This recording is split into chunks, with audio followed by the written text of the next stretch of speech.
This is wrong every way you look at it. And if your values are fiscal conservatism, then vote with your integrity and vote against that. If your values are a fiscal hawk and you hate deficits, well, vote against this bill because it violates you. Don't make up some fantasy that this is going to pay for itself. The 2017 tax cuts didn't. And you're going to extend them and say, well, it's going to happen this time. Oh, don't worry about it. It's going to happen this time. No, it's not.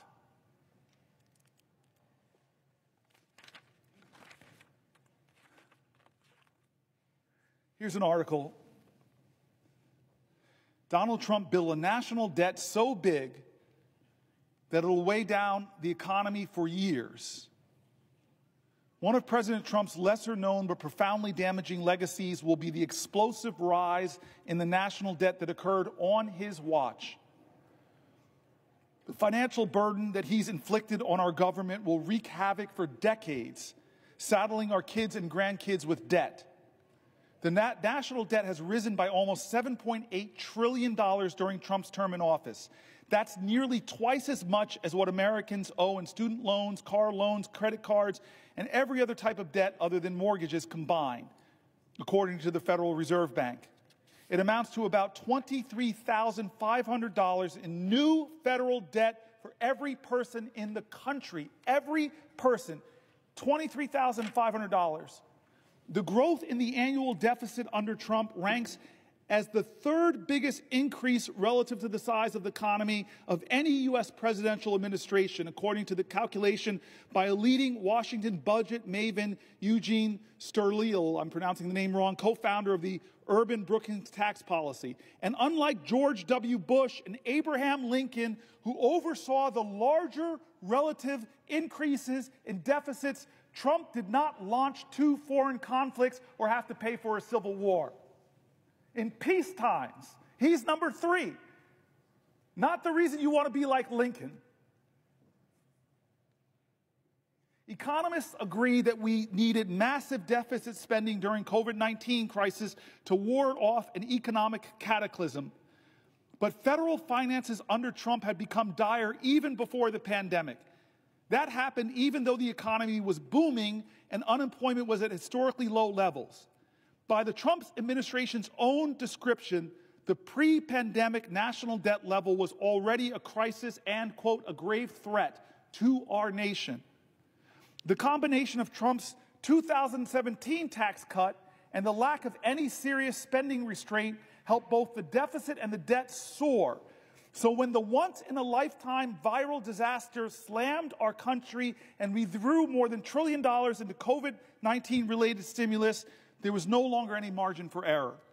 Our national debt has reached immense levels relative to our economy, nearly as high as it was during the end of World War II.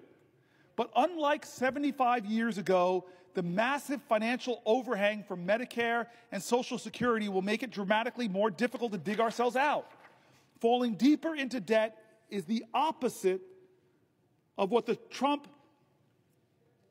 Falling deeper into the red is the opposite of what Trump, the self-styled king of debt, said would happen if he became president. In a March 31st, 2016 interview with Bob Woodward and Robert Costa of the Washington Post, Trump said he could pay down the national debt, then about $19 trillion. This is President Trump's promise back then, over a period of 8 years, by renegotiating trade deals and spurring economic growth. God, this man breaks his promises over and over.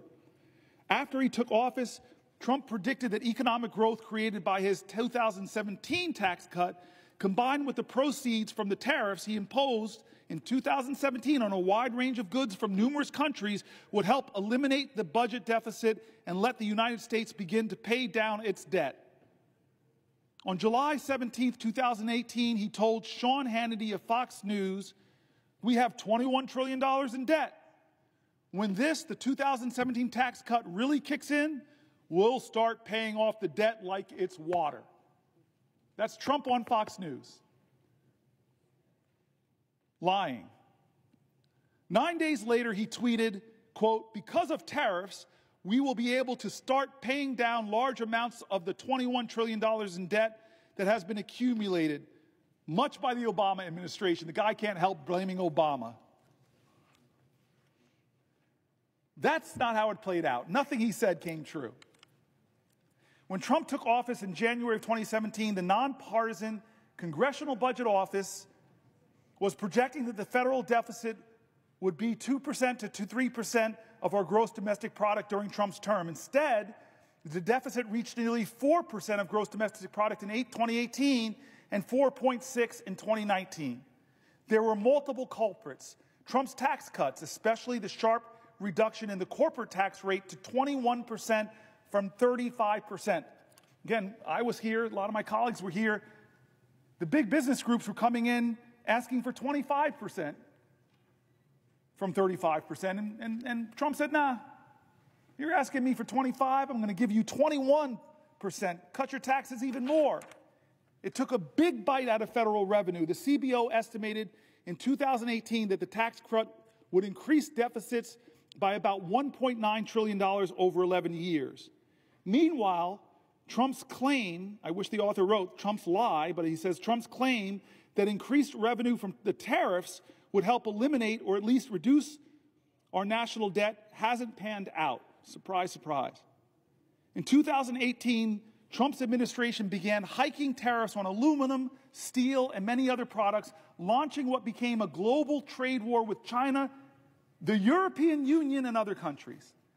The tariffs did bring in additional revenue. In the fiscal year 2019, they netted about $71 billion, up about $36 billion from President Barack Obama's last year in office. But although $36 billion is a lot of money, it's less than 1/750th of the national debt. That's $36 billion could have covered a bit more than 3 weeks, just 3 weeks of the interest on the national debt. That is, had the Trump administration not unilaterally decided to send a chunk of the tariff revenue to farmers affected by his horrible trade wars. Businesses that struggled as a result of the tariffs also paid fewer taxes, offsetting some of their increased tariff revenue. By early 2019, national debt had climbed to $22 trillion. Trump's budget proposal for 2020 called it a grave threat to our economic and societal prosperity.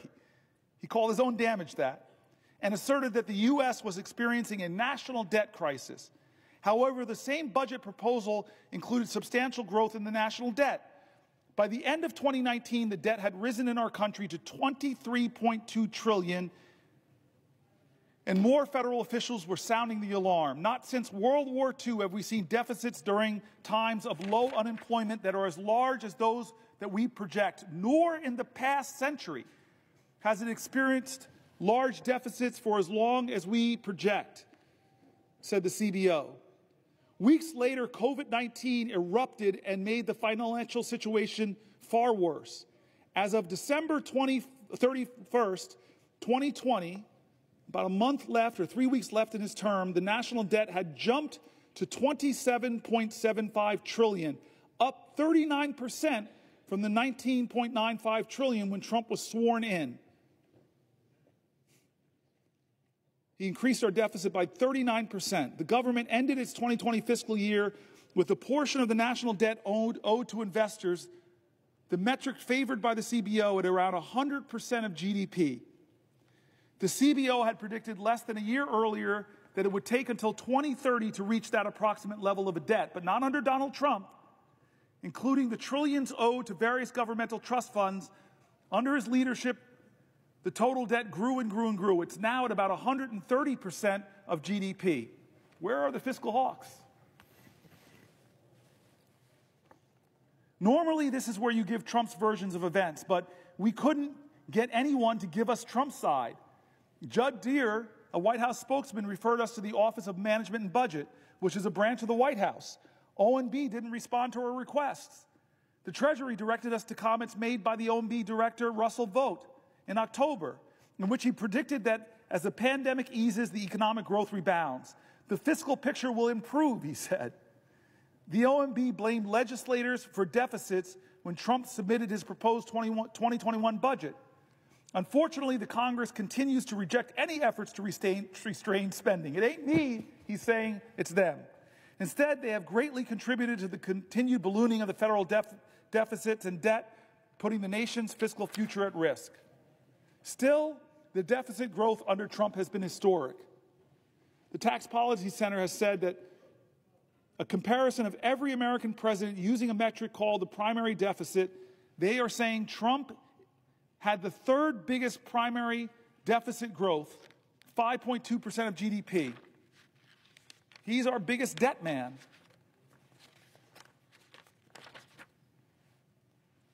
Deficits have ballooned under this president because of his tax scam, of his lies about his tax bill in 2017, none of which came true. It didn't pay for itself. It didn't close the deficits. It blew up our deficits. The benefits didn't go to working people. The benefits, as it says, over 90% would go to wealthier Americans and corporations.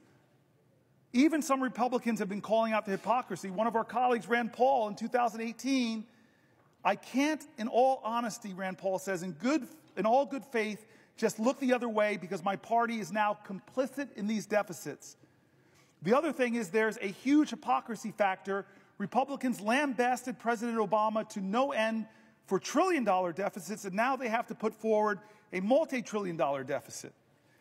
Mick Mulvaney, Trump's former chief of staff, said in 2020, my party is very interested in deficits when there is a Democrat in the White House. The worst thing in the whole world is deficits when Barack Obama was president. Then Donald Trump became president, and we're a lot less interested in deficits as a party. We don't care at this point. And here's a guy I've mentioned numerous times, Thomas Massie, a Republican member of the House, said earlier this year about Republicans, we have no plan whatsoever to balance the budget other than growth. But what they're proposing is going to make deficits worse. This is what our president is trying to do with the complicity of a lot of people who call themselves deficit hawks, who call themselves fiscal conservatives. They're going to try to blow it through here, gaming the system, creating some kind of scam to obscure the real cost of this when we all know them on the Republican side, us on the Democratic side, we all know the truth about these tax increases and what they're going to do, how much they're going to cost. But we're going to play a game, it looks like, here, unless more Americans speak up. Republican and Democrat, people who know numbers, who know what we're doing to future generations in this country. This is wrong, and I say again, this is not right or left. It is right or wrong. This is a moral moment in America. What are we going to do? I'm so glad my friend, the senator from Hawaii, is here.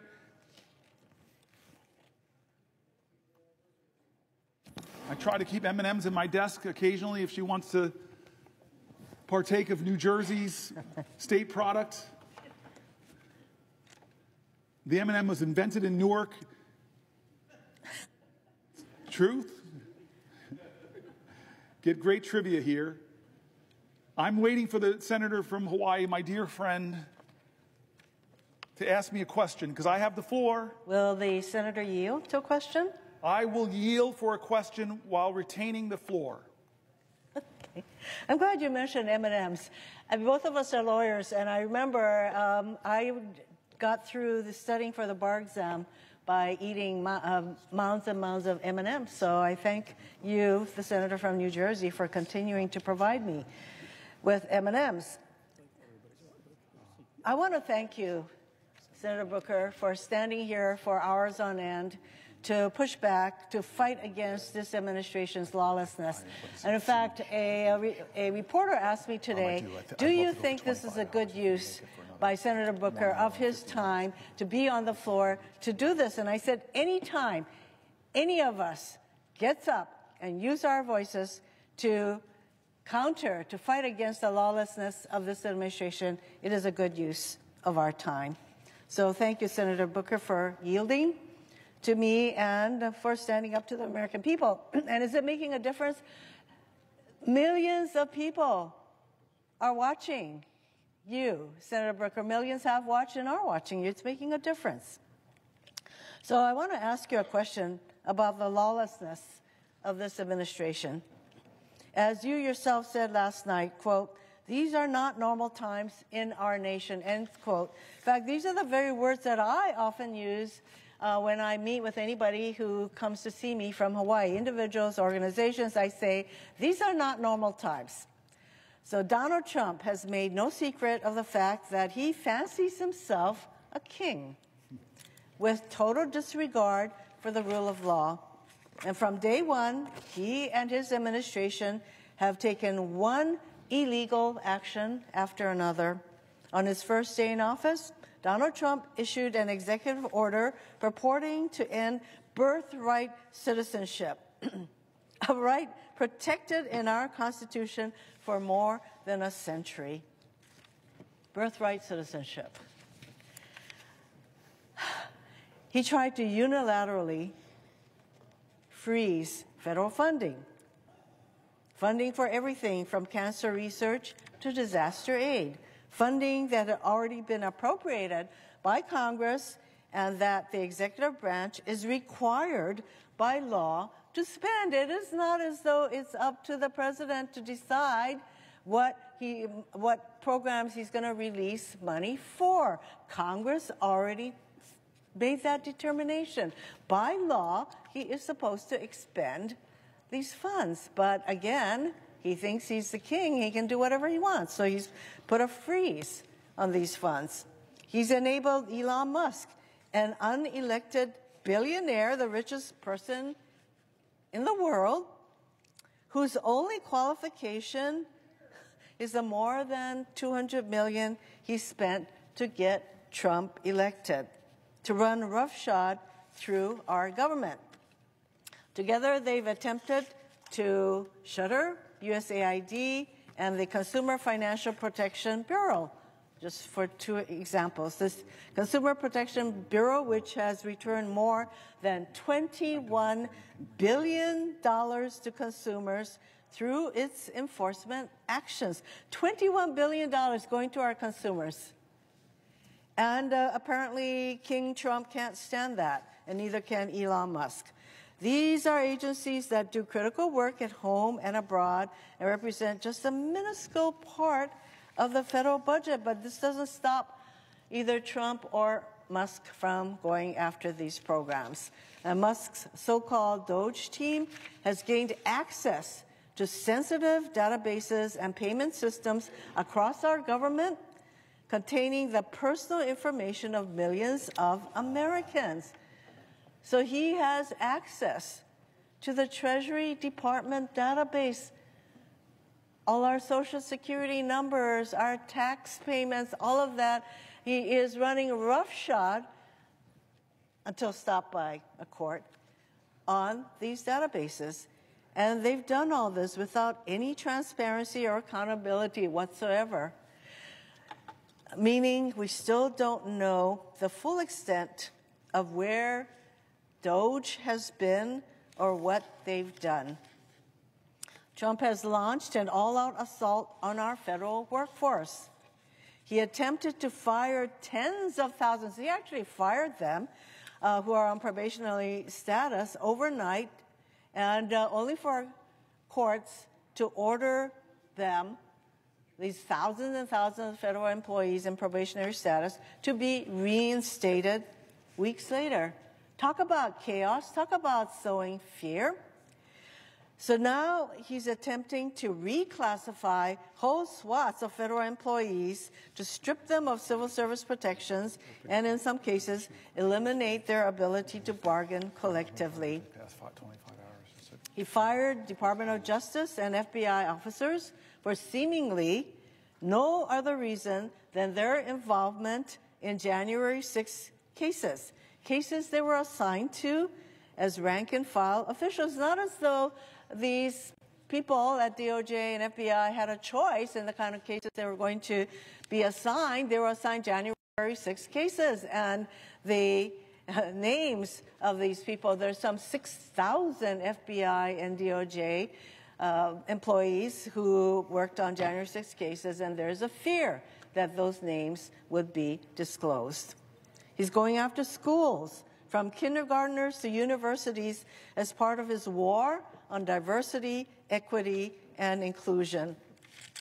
There are many examples of the kind of government overreach that they are exercising through their effort to ferret out what they call diversity, equity, and inclusion, which actually, that is a positive. Do we want to be inclusive? So I want to give you just one example. There was a teacher in Idaho who had a poster in her classroom that said, "Everyone is welcome here." And there were handprints, different colors, white, black, yellow, handprints.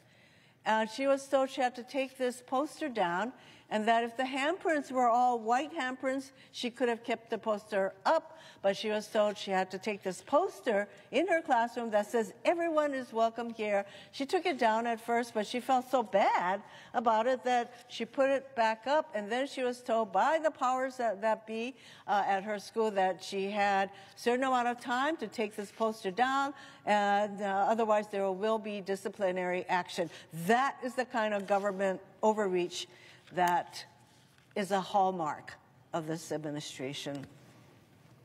To date, the Trump administration has withheld millions of dollars from hand-picked colleges and universities, conditioning the funding on unreasonable demands meant to bring these colleges to their knees. So he's starting with Harvard, Columbia, there's probably a whole long list of colleges that he's threatened to withdraw hundreds of millions of dollars from. They've slashed funding or staffing at the Department of Education. In fact, they would like to dismantle the Department of Education, which is responsible for administering billions in funding for low-income students, students with disabilities, and something as critical as school lunch for kids. Every single state in our country relies on the funding they receive from the U.S. Department of Education. In Hawaii, we're talking about some $300 million in funding for our schools to help our kids with disabilities, to provide school lunches through the U.S. Department of Agriculture, the things that I mentioned. And as Senator Booker knows well, the list goes on and on.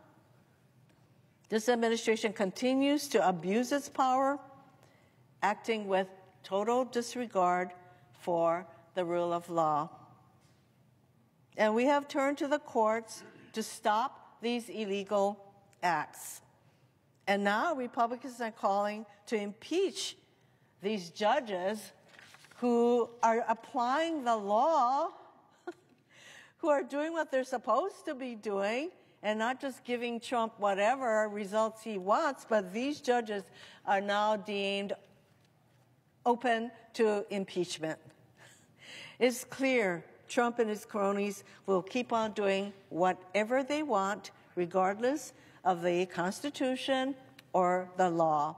They are crippling government and sowing total chaos across our country while doing nothing to address the actual issues people care about. I know my colleague from New Jersey is just as concerned about lawlessness as I am. We both sit on the Judiciary Committee. We know how important adherence to the rule of law is. And in fact, I have said many times that it's the rule of law that separates the democracy from all other forms of government. And we now have a president who does not think that the rule of law applies to him. WTF comes to mind. So, Senator Booker, my question to you is, what are the consequences of this total lawlessness on our government, our country, and the American people? Thank you, Senator Hirono. I think I need somebody to say what WTF, and to come from you is particularly precious and great. I'm grateful. And this rule of law is really important. It's part of this whole moment in American history that I keep calling a moral moment, something beyond the normal, where we shouldn't respond in a normal fashion.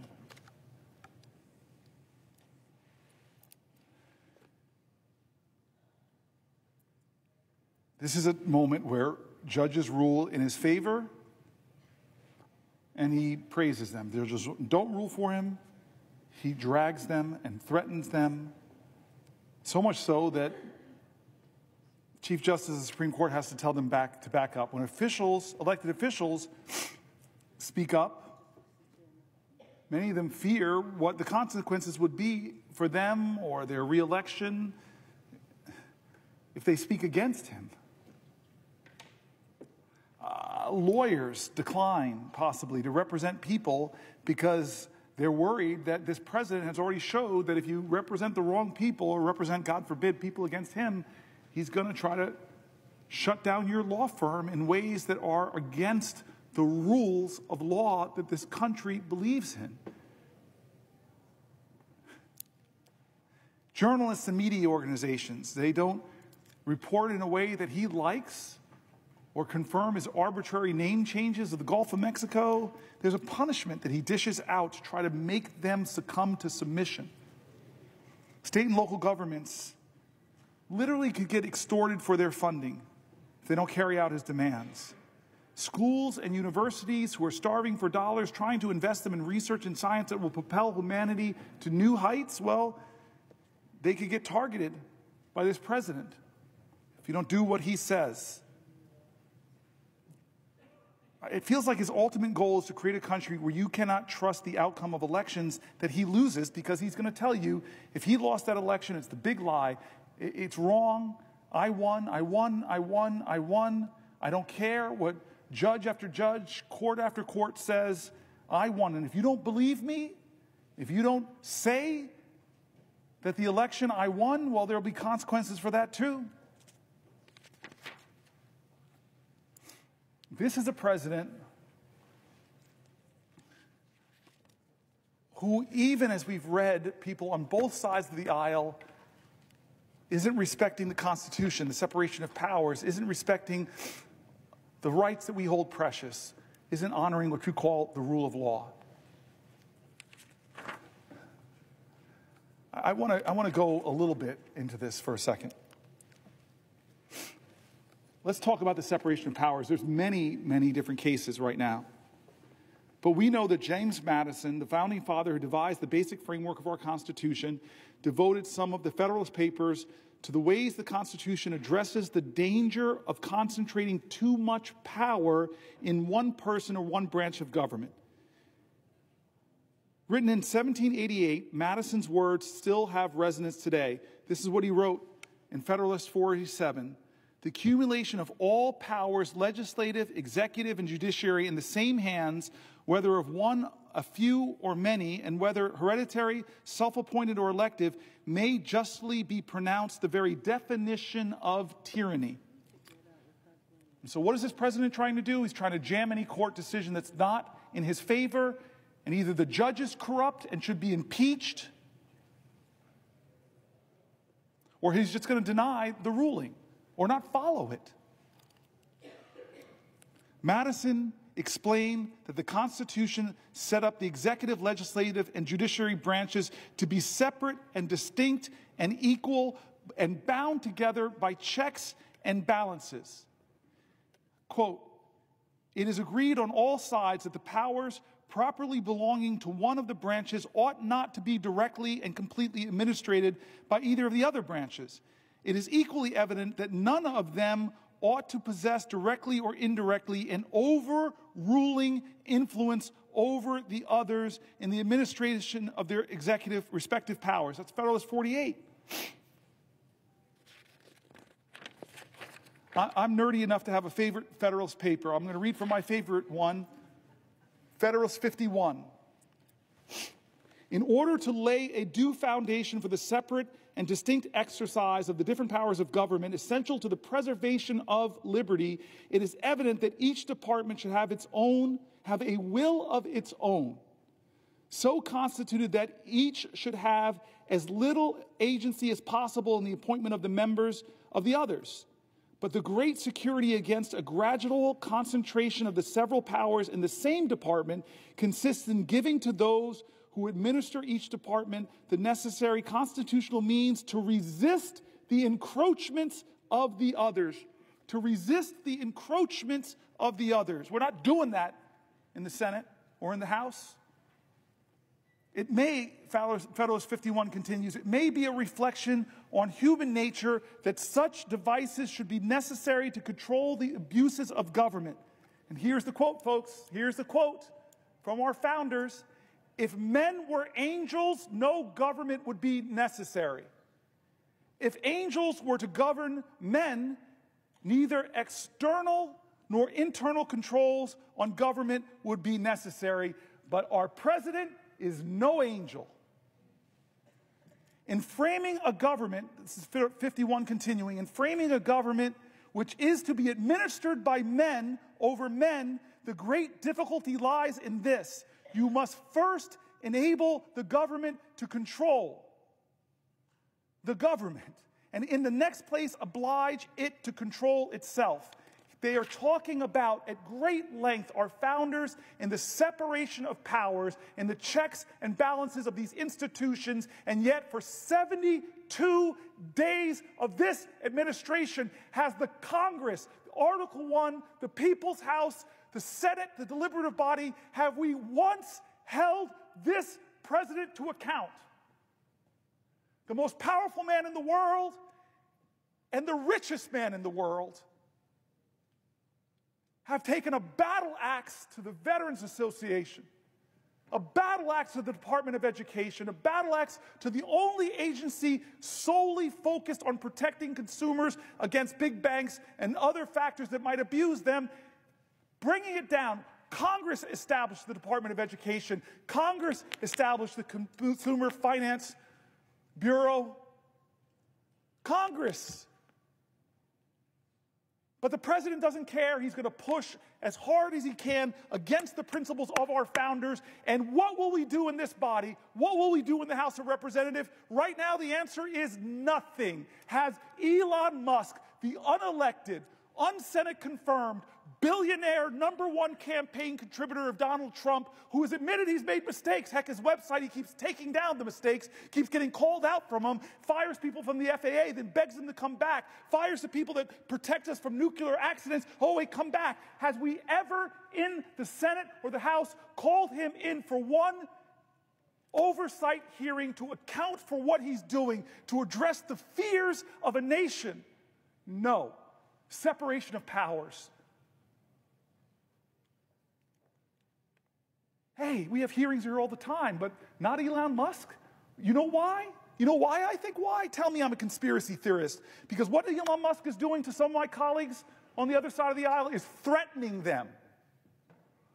Threatening to run primaries with what to me would be a quarter, but to him is $100 million. I'm going to drop $100 million against you in a primary if you step out of line. Or if you dare to say Hegseth is not qualified to be the Secretary of Defense, we're going to drag you through X. We're going to awaken a mob to threaten you. Our founders spoke so eloquently to protect against that kind of corruption, to protect against that kind of egregious tyrannical power that says, only I can save this country. Give me all power. Let me be the strong man. And we know who he respects on the global stage. I was stunned. I thought it was a joke during the election when he said his favorite leader is Viktor Orban,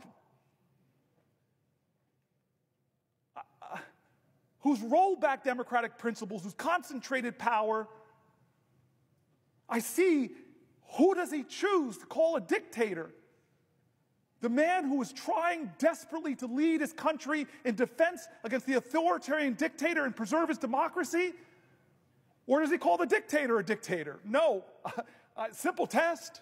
Most high school students would simply pass it, but no. He calls a hero a dictator.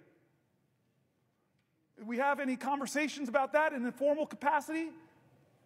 To talk about the Ukrainian war, which I know people on both sides of the aisle. Mazie Hirono brings up the separation of powers. Why is history's lesson so relevant today? Why do we study history? Why did I learn that in high school, that you study history so you don't repeat the mistakes of the past? You study history to gain inspiration and insight and courage against tough times. You study history to be inspired by heroes who stood up against despots, who sacrificed themselves. What is the lesson in history? How is it relevant to us today? Because the separation of powers between the branches of government has allowed our democracy to thrive for nearly 250 years. And now we have a person in power that's barely being checked. And if the courts check him, what he does to the courts? In the 9 weeks or 10 weeks since Donald Trump was inaugurated, there have been more than 140 federal lawsuits filed challenging his actions. I don't know if another president has, in my lifetime, ever has had 140 federal lawsuits in about 9 weeks. It's a staggering figure. We should consider it a staggering figure. He must be the most sued president in U.S. history. Somebody should fact check that. But at least in my lifetime, I don't remember Reagan, don't remember Bush, don't remember Obama or Clinton or Biden being dragged into court in the first 9 weeks so many times and losing case after case.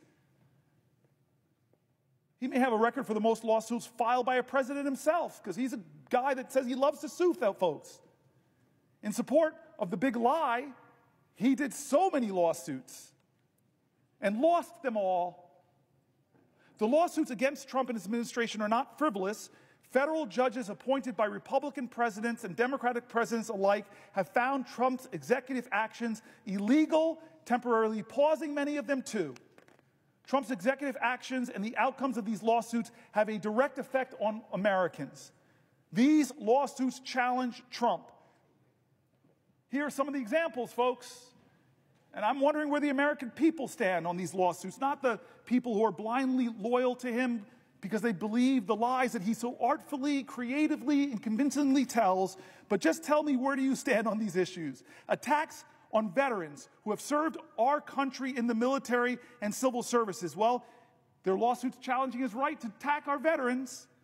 There's lawsuits challenging Trump on his attacks on government agencies that protect your grandmother from online scams. I don't know where you stand with the grandmas getting scammed, to defend them or the president. Lawsuits against Trump because of his attacks on lawful American citizens born in this country and guaranteed their citizenship under the U.S. Constitution. There are lawsuits against the president for withholding National Institute of Health funds to support studies of horrific diseases like Alzheimer's and disrupting life-saving medical research and ongoing clinical trials. Now, if you're a student of history, this is the problem often with lawsuits. Brown versus Board of Education, we celebrated as this wonderful case. It was. But was it obeyed? No, it wasn't. I have a picture of Ruby Bridges in my office because it wasn't obeyed. The court didn't declare this, and suddenly everybody said, hey, let black folk go to school with white folks. No, the president had to call in the National Guard to escort a little girl into a class. That's the problem with lawsuits, is you have a defiant executive leadership, they'll defy them.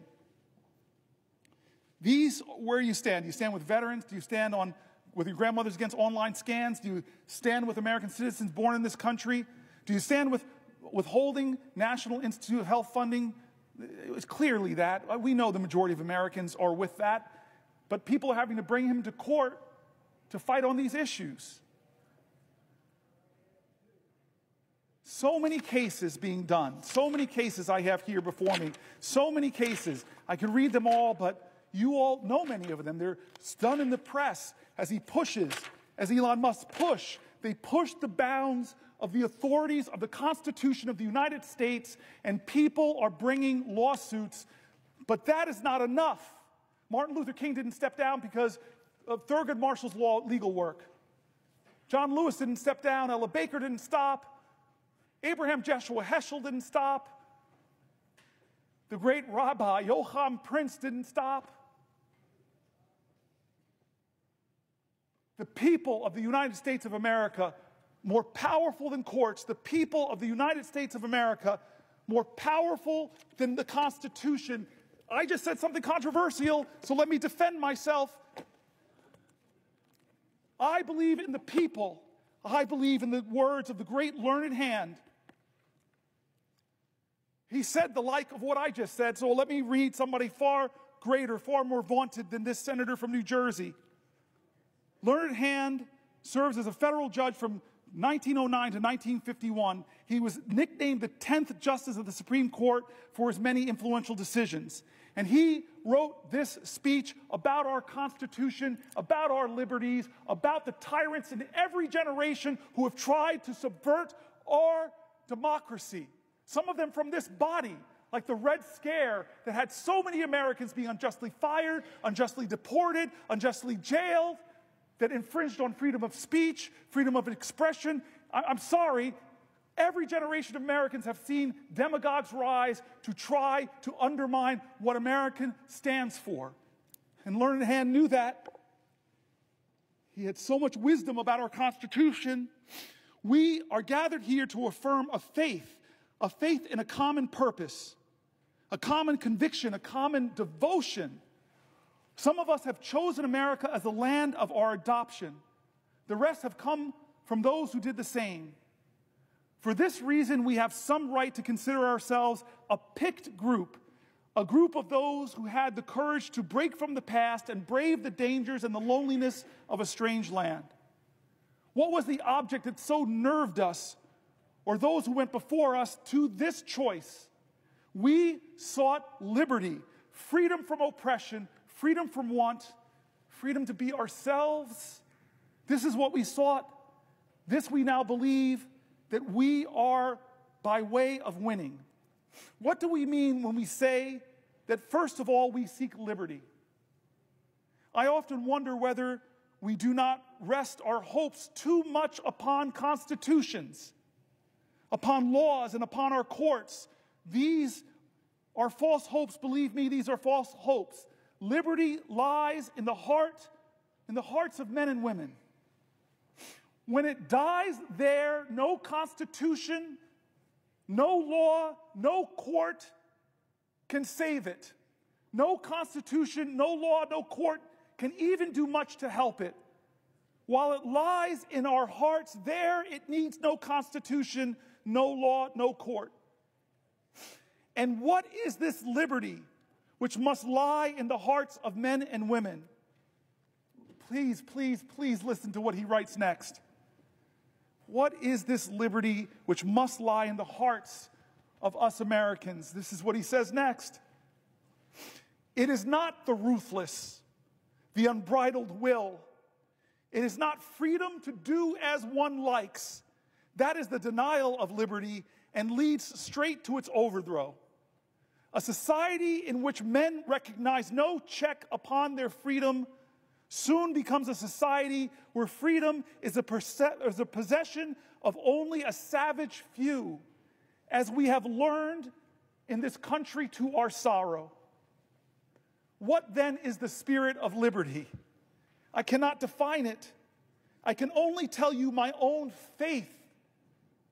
The spirit of liberty is the spirit which is not too sure that it is right. The spirit of liberty is the spirit which seeks to understand the minds of other men and women.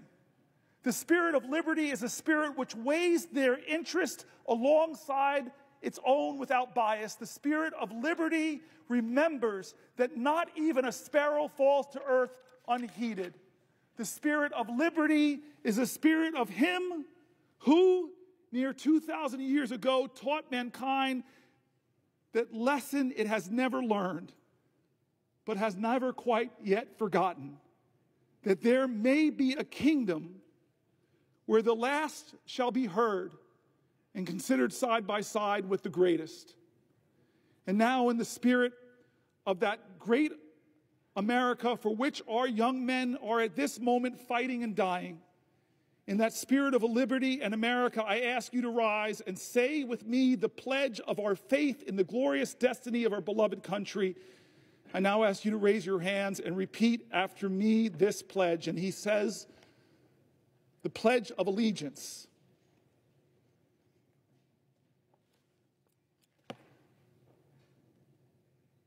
He believed that the Constitution dies if the spirit of it dies in the hearts of men and women. I will tell you,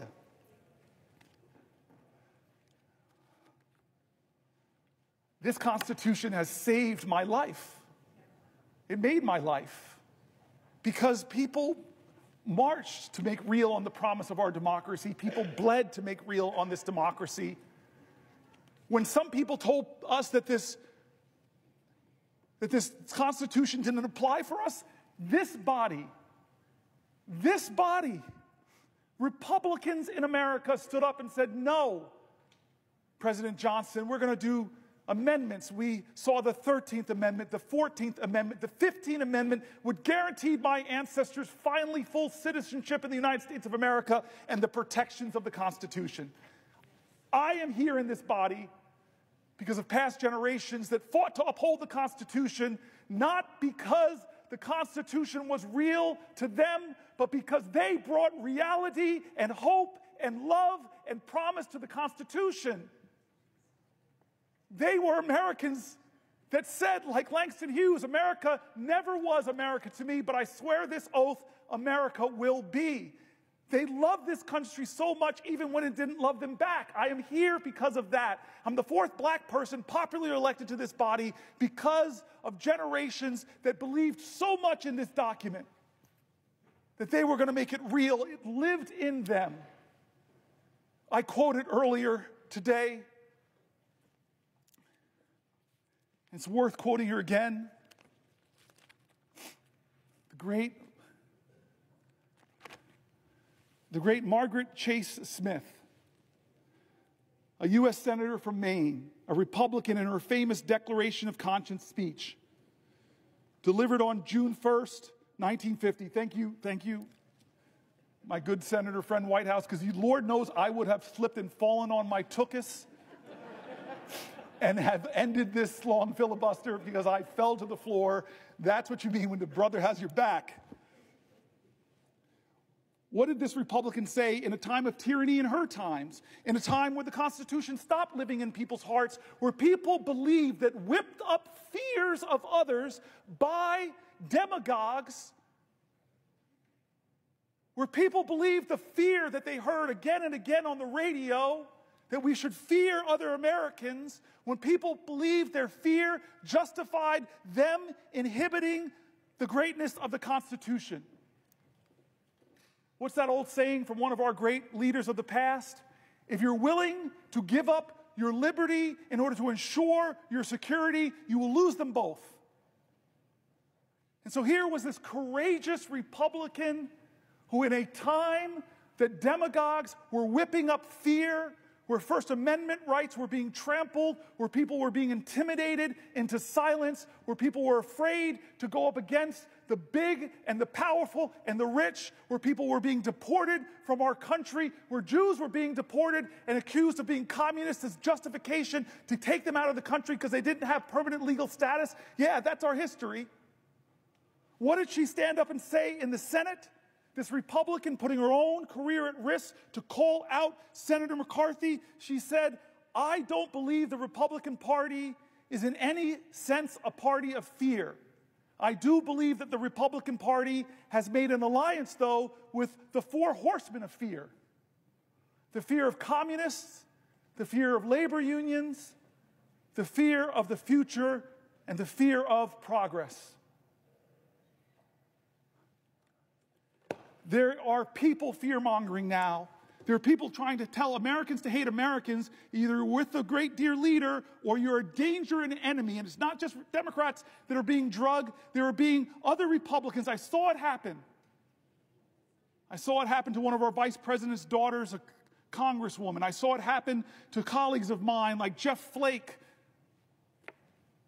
like John McCain, like Corker, who stood up in this body and told the truth about dear leader, and they saw the consequences politically. You want to talk about where the Constitution lives? And defending the Constitution, first make it real in your heart, like those women did before the amendment that granted them the right to vote, who love this country so much. You want to know where the Constitution lives in your heart? I just met with extraordinary men and women who are Native Americans to this country, were here before any of us. They love this country so much, even with the sins against them. You want to know where the Constitution lives? Let it live in the hearts of all Americans now, and ask yourself, is the leader of our country, is he living the Constitution in his heart? Because his learned hand says it's not braggadocious, it's not mean, it is loving, it is kind, it is expansive. We are Americans. Our creed above the presiding elder says it all, e pluribus unum, trying to remind our country that despite racial difference, gender, besides Republican or Democrat, ethnics, you know all the lines that divide us are not nearly as strong as the ties that bind us. That's what e pluribus unum means. What about the pledge that learned hand read? Listen to the words. It says things. It says things in that pledge. It says that we are one nation under God, that we are indivisible, and we pledge ourselves to liberty and justice, not just to the people who agree with the president, but for all. God bless my courageous colleagues who have spoken out in the past and suffered the consequences. The liberty and the Constitution lives in their hearts. They put patriotism over politics. We are in this moral moment now. We are in this moral moment now. This is not right or left. Don't let them say this is a partisanship. It is not. It is not left or right. It is right or wrong. America, this is a moral moment. Does the Constitution live in your heart?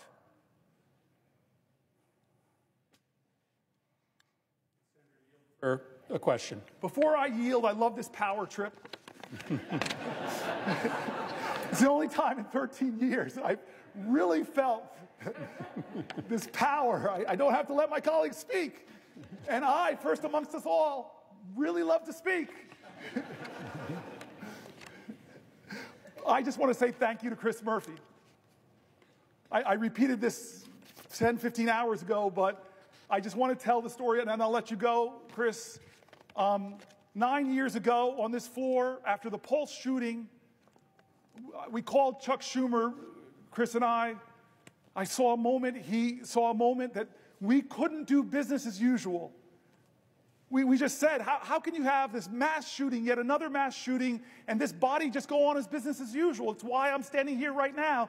And we agreed, with the Chuck Schumer's help, that we would get control of the Senate.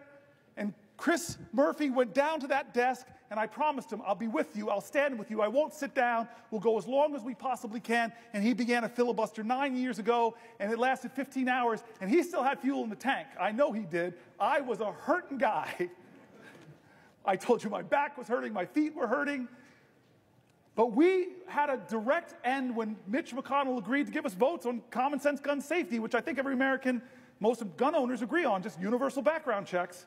And it failed to get 60 votes in the Senate, but you stood, and I stood with you. And he said to me days ago, if you're going to do this, brother, I will be your aide-de-camp this time, and you've been with me. You have been with me far past 15 hours. You've been with me for 23 hours and 49 minutes.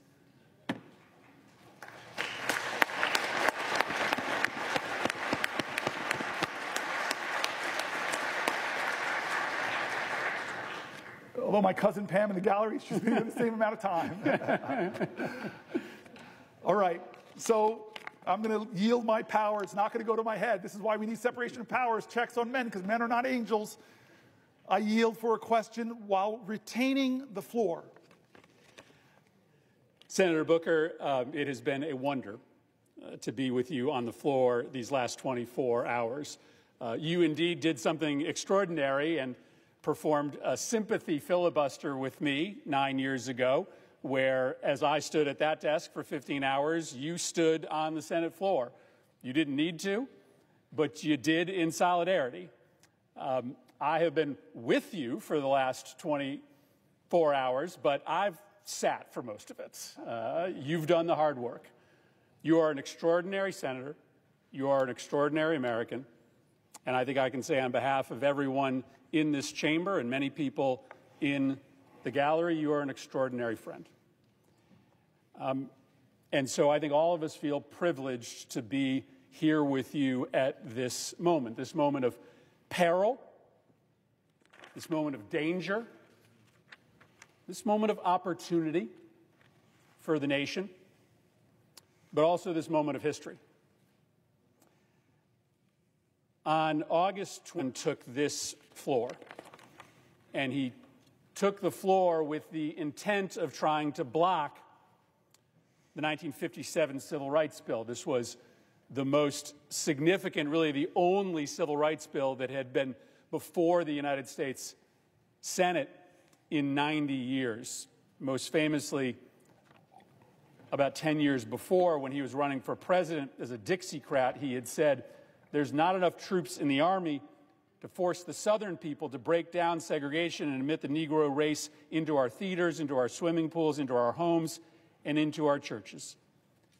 And he sat on this floor for just over 24 hours, and he made the case for why this nation should continue to segregate black and white.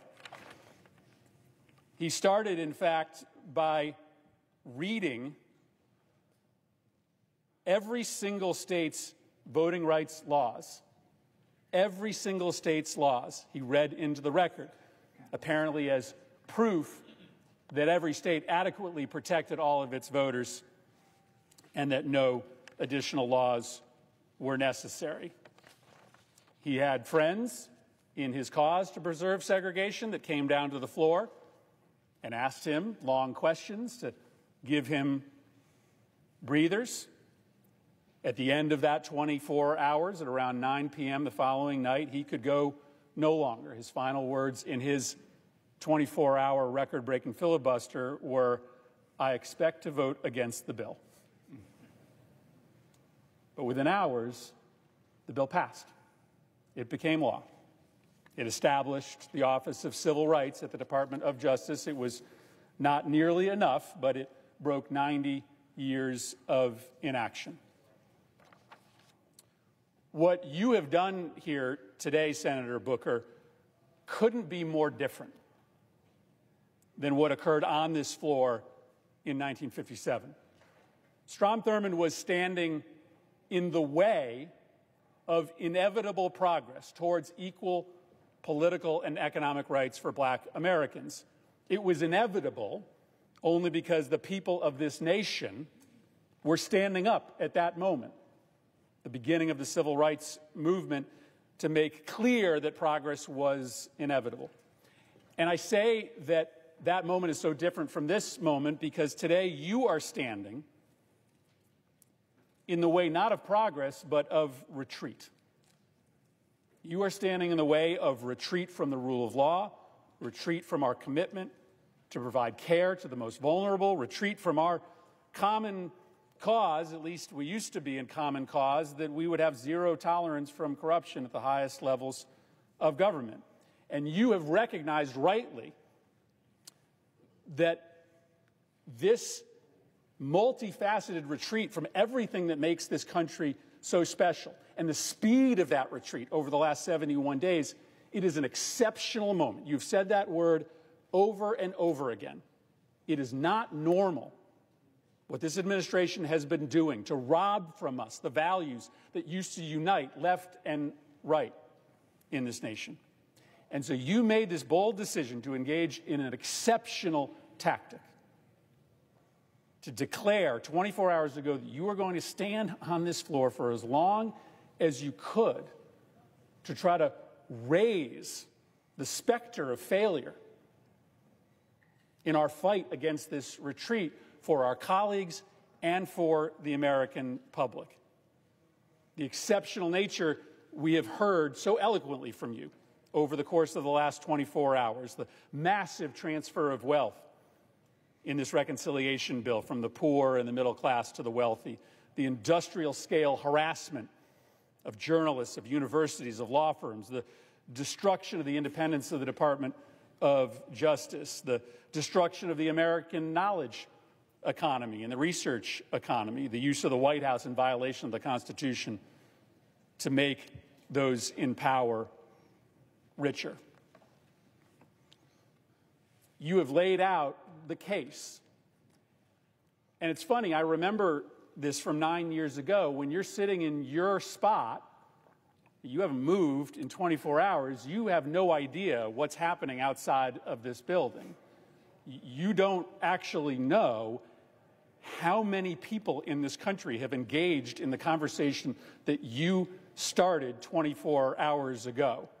On one social media platform alone, there have been 150 million clicks on your live stream. This is a country of 300 million Americans. You have been able to pique a conversation here amongst our colleagues, who we need to stand with us eventually against this retreat, and across this country. And I think we are here as we reach a pivotal hour to just say thank you for having the courage, the audacity to bring us on this journey. And so my question is pretty simple. I think you will find when you finally leave this chamber that you have done something extraordinary, that you didn't solve the problem, that we are still a long ways from being able to successfully beat back this retreat, but that you have accomplished something extraordinary. And so I guess that's just my question. When you set out with this idea, when this was starting to germinate in your mind, my question for you, Senator Booker, is what did you hope to accomplish? I thank my colleague and my friend again. He and I talked about this, that I was challenged by my own constituents to do something different, challenged by my own constituents to do something, challenged by my own constituents to take risks. My staff here, who should get a lot of credit for making it thus far, I'm not sitting down, but I'm mindful of what you said about Strom Thurmond. I'm mindful of that right now as I watch that clock tick for another 20 minutes.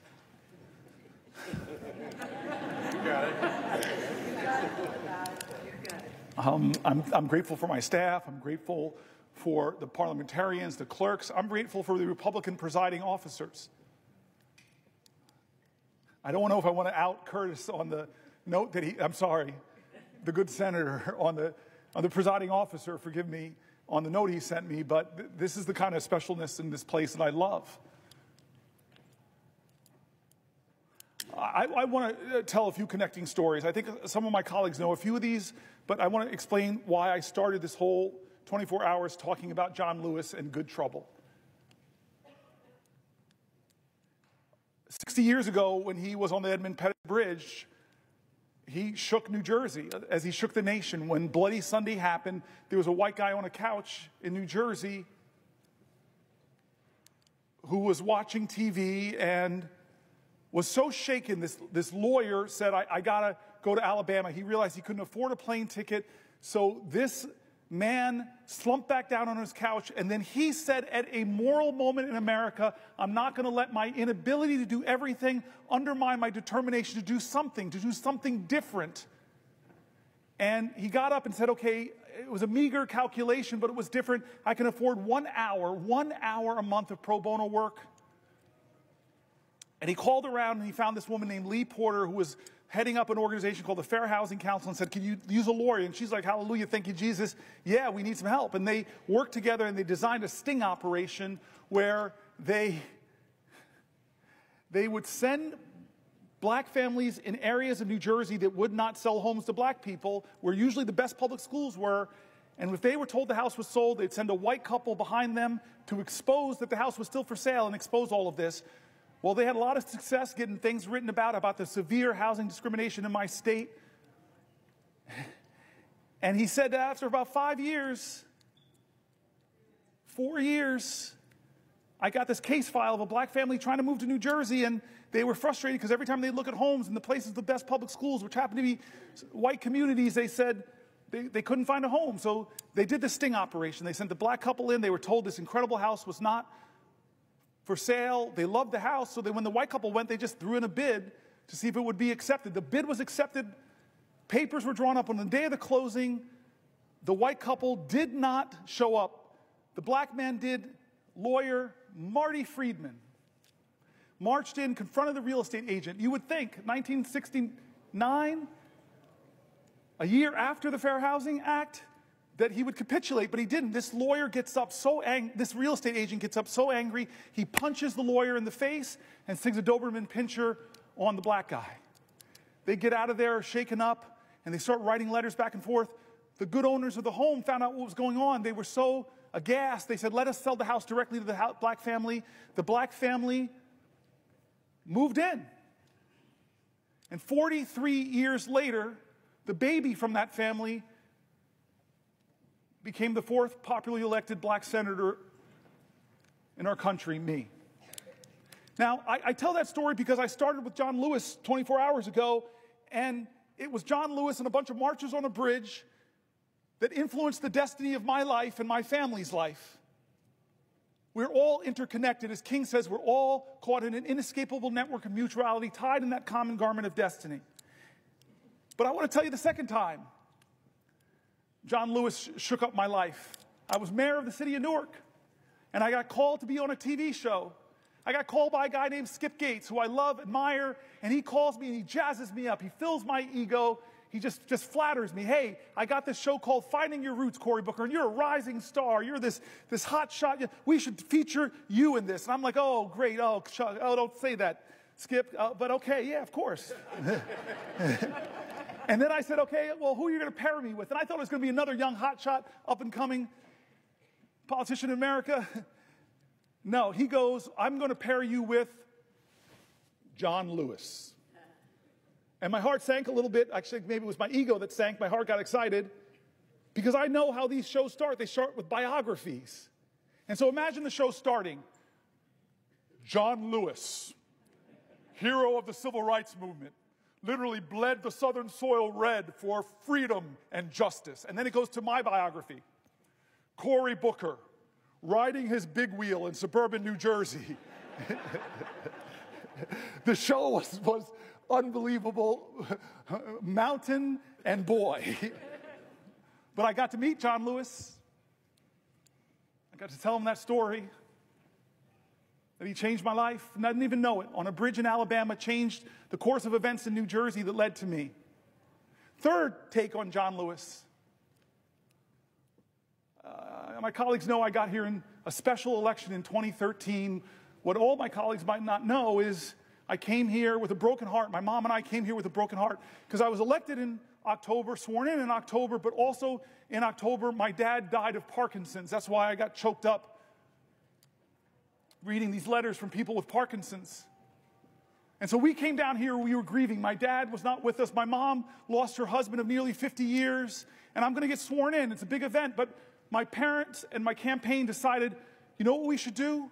Right before you get sworn in or brought over here to be escorted to the president, vice president, that you should go and sit with John Lewis. And so we went to John Lewis's office, and a lot of my colleagues from the CBC, a lot of my colleagues from the House, a lot of my colleagues like here who came over to the House know his office. You walk into his office, and it looks like a civil rights museum, except he's in all the pictures. And this is John Lewis. We who knew him, this was him. Mountain of a man. He had already prepared eggs and grits, a good Southern breakfast, and wouldn't let my mom and I get up, and he serves us all, and he humbly is saying, this is why I marched, this is why I sacrificed for history-making days like this. He told us how special this was for him. He told me that he would be right here where my friends are sitting, watching me get sworn in, and how proud he was going to be. In a sense, he stood in for my dad on this floor, and then boom, I'm a senator. I find colleagues and friends here, and I find a lot of colleagues and friends in the CBC. At that point, I was the only African American in our caucus and found so many friends, So many heroes that have gone from the Senate now who looked at me, adopted me, helped me. Dick Durbin, you were amazing in those early months. And this is the next time I meet John Lewis for a moment that changed my life. Chris Murphy, Brian Schatz, remember this moment. It was during the 2017 healthcare debate, when I didn't know how we were going to stop that bill from passing and taking away 20 million healthcare from 20 million Americans. But John Lewis, hey, Cory, let's do something different. What you got in mind? And I said, well, John Lewis, I got this phone. It's very powerful. Let's do a Facebook Live. And so I opened it up, Facebook Live. We meet in between in the Capitol, and then he says, hey, where can we go to sit down for a place? And I love it. My favorite place to sit. I watch Schoolhouse Rock so much. It's right on the steps of the Capitol. Let's just sit there and talk. Chris Murphy, Brian Schatz, first people out to sit with us. And the time lapse is amazing. First 2, 3 people, then 10 people, then 50 people, then hundreds of people. I have it all coming because of the moral magnetism of this man, John Lewis. And he talked to people that night who were looking for, what can I do? I'm just one person. And this guy who in his 20s, who was just one person and caused a heck of a lot of good trouble, he told them, don't lose faith, don't lose hope. Get angry, but let it fuel you. Be afraid, but know that's a necessary precondition to courage. He was amazing that night, and I know my colleagues remember that. And then there was the next time. Oh, Brother Warnock, you're going to love this one. The next time I was with John Lewis, Jimmy Carter had gotten a little sick. But then he got better and went back to teaching Sunday school, and I thought, this man is in his 90s. I need to go to Sunday school. And so who do I know? Because there's a waiting line. It's like people sleep out all night. I might have been a little selfish. How do I know I can get in? Call John Lewis. I say, hey, I got this great idea. Why don't we go to Jimmy Carter to watch him teach Sunday school? So I have the singular greatest road trip. I fly into Atlanta, we get into a car, and we drive all those hours to Plains, Georgia. Indeed, people were waiting outside, but it's John Lewis. Come on in. We sit in the front row. I must be in the front row. And we sit down. And then this marvelous, incredible moment comes. Somebody comes and says, Congressman Lewis, Senator Booker, the President, First Lady would love to see you beforehand. It's my first time meeting President Jimmy Carter. But I walk in, I'm sort of on the sidelines. These two men are hugging each other. He and the First Lady. And the two of them whisper for a second, and Jimmy Carter walks over to me and says, I hear you're thinking about running for President of the United States. And he does something incredible. He says, I think you should run, but only if you run, and he pokes my heart, only if you run from here. The last time of the powerful moments I've had in my life with that man, that so many of us have had these powerful moments, the last time happened because of a man named Michael Collins. I know there are people in this room that got the same phone call I got, that it won't be long now, that John Lewis is going to pass very soon. He can't speak, but I know he would want you to have your moment to say goodbye to him. And what do I do? What do I do? To say goodbye to a man that's a legend in my life, a legend in our nation. What do you do to say goodbye to him? I wasn't prepared. I can't say I said anything eloquent. Michael Collins, God bless you, man. You put the phone by his ear and you just gave me my time to have a conversation with the man that would soon die. The man that changed my life, that helped my family get into a neighborhood that loved me and cherished me. God love Harrington Park. The man who stood in for my father when heaven brought him home. The man that showed me on the steps of this Capitol how powerful the people are. It wasn't about him, it was about them. The man that brought me to see a president who flattered every senator's ego, tell them what they want to hear, run for president. And so I said everything I could, but the last thing I said I remember very well. I said, I love you. I said, I love you. And I said, John, I know you're going to be in heaven looking down on us. And I promise you, John Lewis, that I will do everything possible, that we'll do everything possible to make you proud.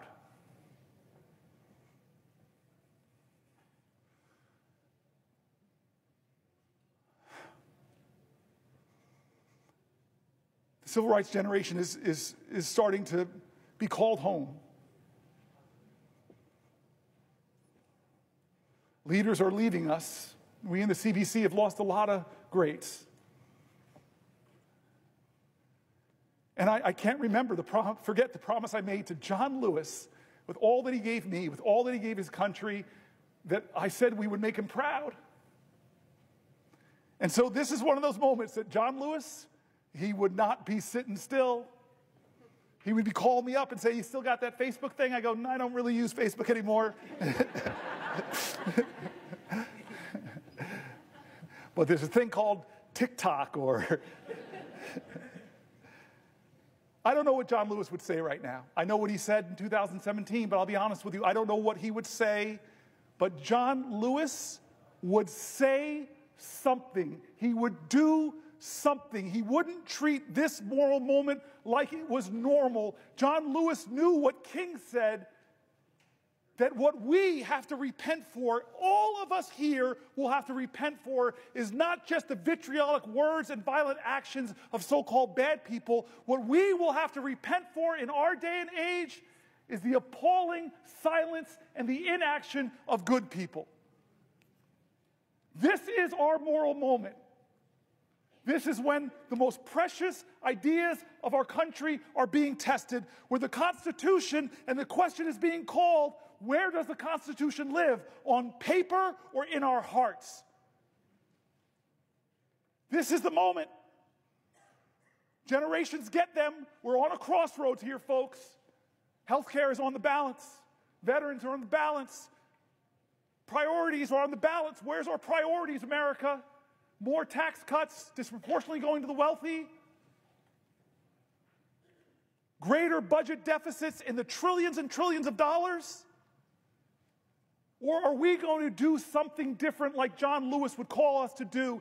He would call us to get into good trouble, necessary trouble, save the soul of America. But you all know, John, don't hate each other. Don't let anybody pull you so low as to hate them. I said this about the presiding elder. Different parties, but he showed me an act of kindness during this speech. He and I have talked about energy policy. He has amazing ideas. I want to partner with him. Don't hate anybody. Did the folks in Birmingham, Martin Luther King, Fred Shuttlesworth, Dorothea Cotton, James Bevel, did they bring bigger dogs and bigger fire hoses to match the sheriff's? Bull Connor, thank you. I've been standing here a long time. They didn't do that. They were creative artists of activism. They called to the conscience of a country. They challenged our moral imagination, not to focus on hate, but focus on what is possible in America if we redeem the dream, if we dream America anew. That generation in their 20s and 30s, that's what they demanded. Martin Luther King didn't go to the March on Washington with a list of grievances against the racists in our country. He went there and called to the conscience of a country. He said he had a dream. That's what we need in our generation. Vision now. That's what we need in our generation. A vision to redeem the dream, to call our country together. Yes, there is a man in the White House who's the most powerful man in the land, and his partner is the richest man in the world. But as long as this is a democracy, that we can still protect the power of the people is greater than the people in power if they use their power. As a great African-American woman author once said, the most common way people give up their power is not realizing they have it in the first place. I've been calling out names, folks, to tell them they have power. I read the stories of Deanna, of Wendy and Cassie, of Tanya, of Cameron, of Jean, of Susan, of Edna, of Randy, of Dylan, of Teresa, of Pamela, of Sally, of Mike, of Carol, of Rosemary, of Danielle, of Judith, of Elizabeth, of Sandra, Alicia, Maggie, Nibel, Laura, Michael, Robin, Mary, Allison, Ash, Roseanne, Carrie, Samantha P., Raphael, Will, Anthony, Sean, and so many more. I read their stories here because while we were elected, they are the power of our country. I've made mistakes. We all have. Both parties have a lot of mistakes to account for. The ballast of this country, what will anchor us to our ideals, what will call us to new heights, lift our heads, lift our hopes, what will call us to rise is each other. We need each other. We need a greater love in this country. We need a greater fight in this country. We need a greater determination. We can't act as if this is normal times. These people's stories that I wrote were calling out for help. Senator, help me. Someone help me. I'm in danger of losing my health care. Someone help me. I'm a veteran. Look what happened to me. It's not fair. I fought for this country. Help me, help me. I'm worried about my Social Security. And the rural office I go to is being closed. Help. People calling out for help. And what Americans do when people are calling out for help? They built an infrastructure. The greatest project ever, called it the Underground Railroad, where Quakers, white folks, joined with black folks to shuttle people to freedom. What did they do when people were worried and fearful? They called people together from across our country. Let's have a conference. Let's go to Seneca Falls. What did they do when they faced violence? Well, look at the people at Stonewall who stood up, who pushed back, who organized, who won. What do they do when the dogs are unleashed on us, the fire hose are unleashed on us? Look at what they did in Selma. I'm getting close to a record, folks, but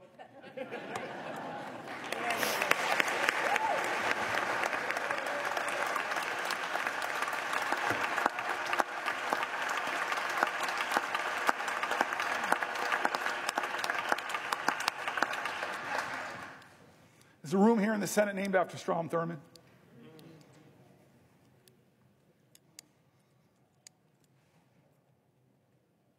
To hate him was wrong. And maybe my ego got too caught up that if I stood here, maybe, just maybe I could break this record of the man who tried to stop the rights upon which I stand.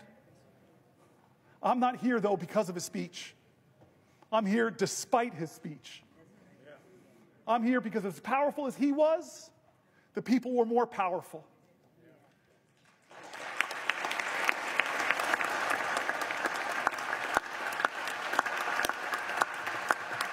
But I remind you, all those people who believe like me that we've got to redeem the dream, turn again to John Lewis, because you all know the story, my colleagues, of when the man that beat him savagely, drew blood, cracked bones.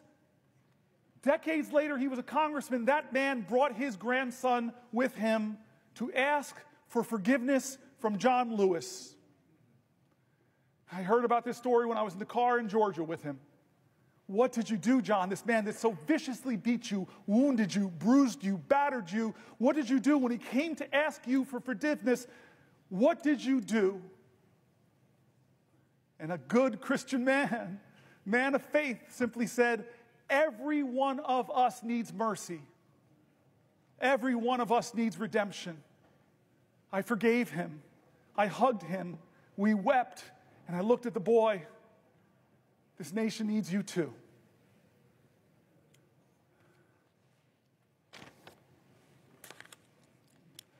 John? Would the senator yield for a question?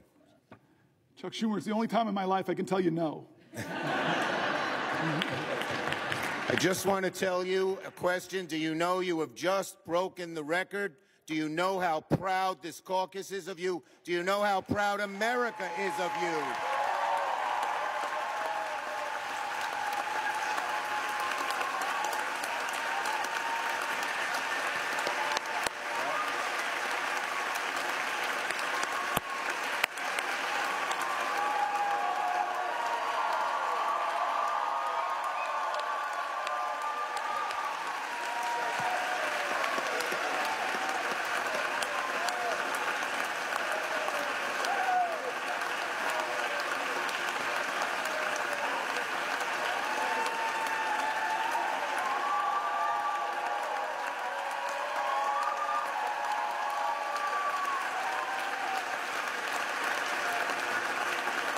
Ladies and gentlemen.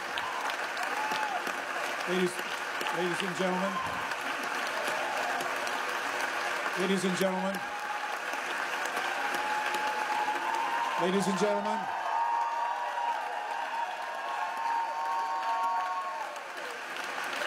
Order. Order.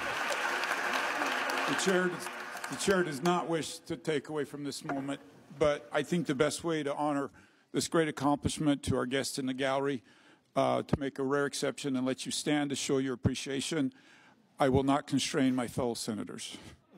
Thank you. Chuck Schumer, I have yielded for a question, and you asked me, did I know? I know now.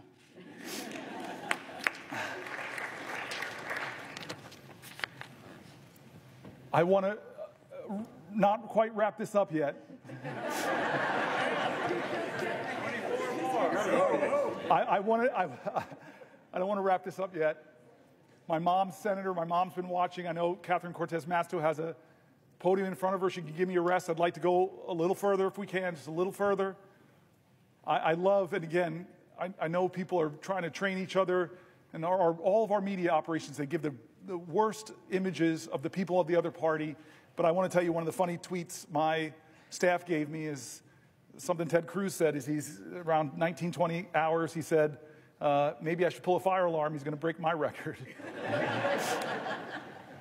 I'm going to pause in a moment if she has a question for me to Catherine Cortez Masto, because she's my mother. But I do want to just say again, 2 points to make if I can. One is how grateful I am to my staff.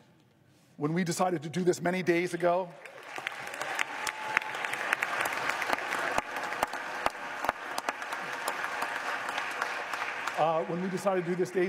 they were like, we have to do this.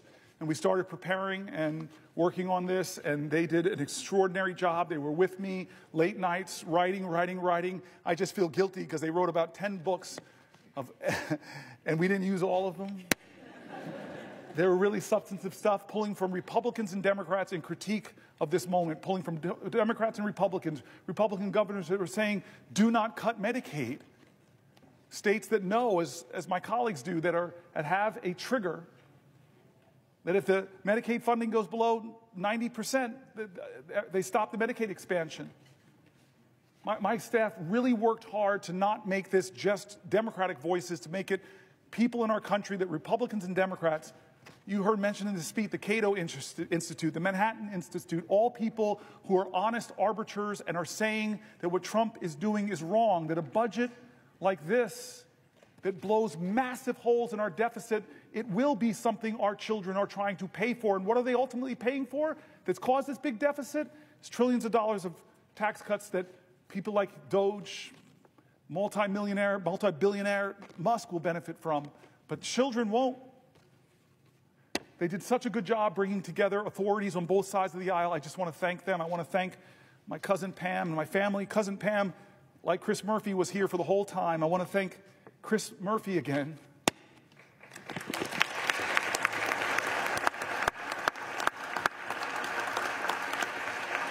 Who never stopped telling me we could do this, we can do this, we can do this, and said, I will stay with you. He's been with me on the floor. I hope you don't look as tired as I look, because you look beat, man. Do I look that bad? No. All right. I want to go a little bit past this, and then I'm gonna deal with some of the biological urgencies I'm feeling.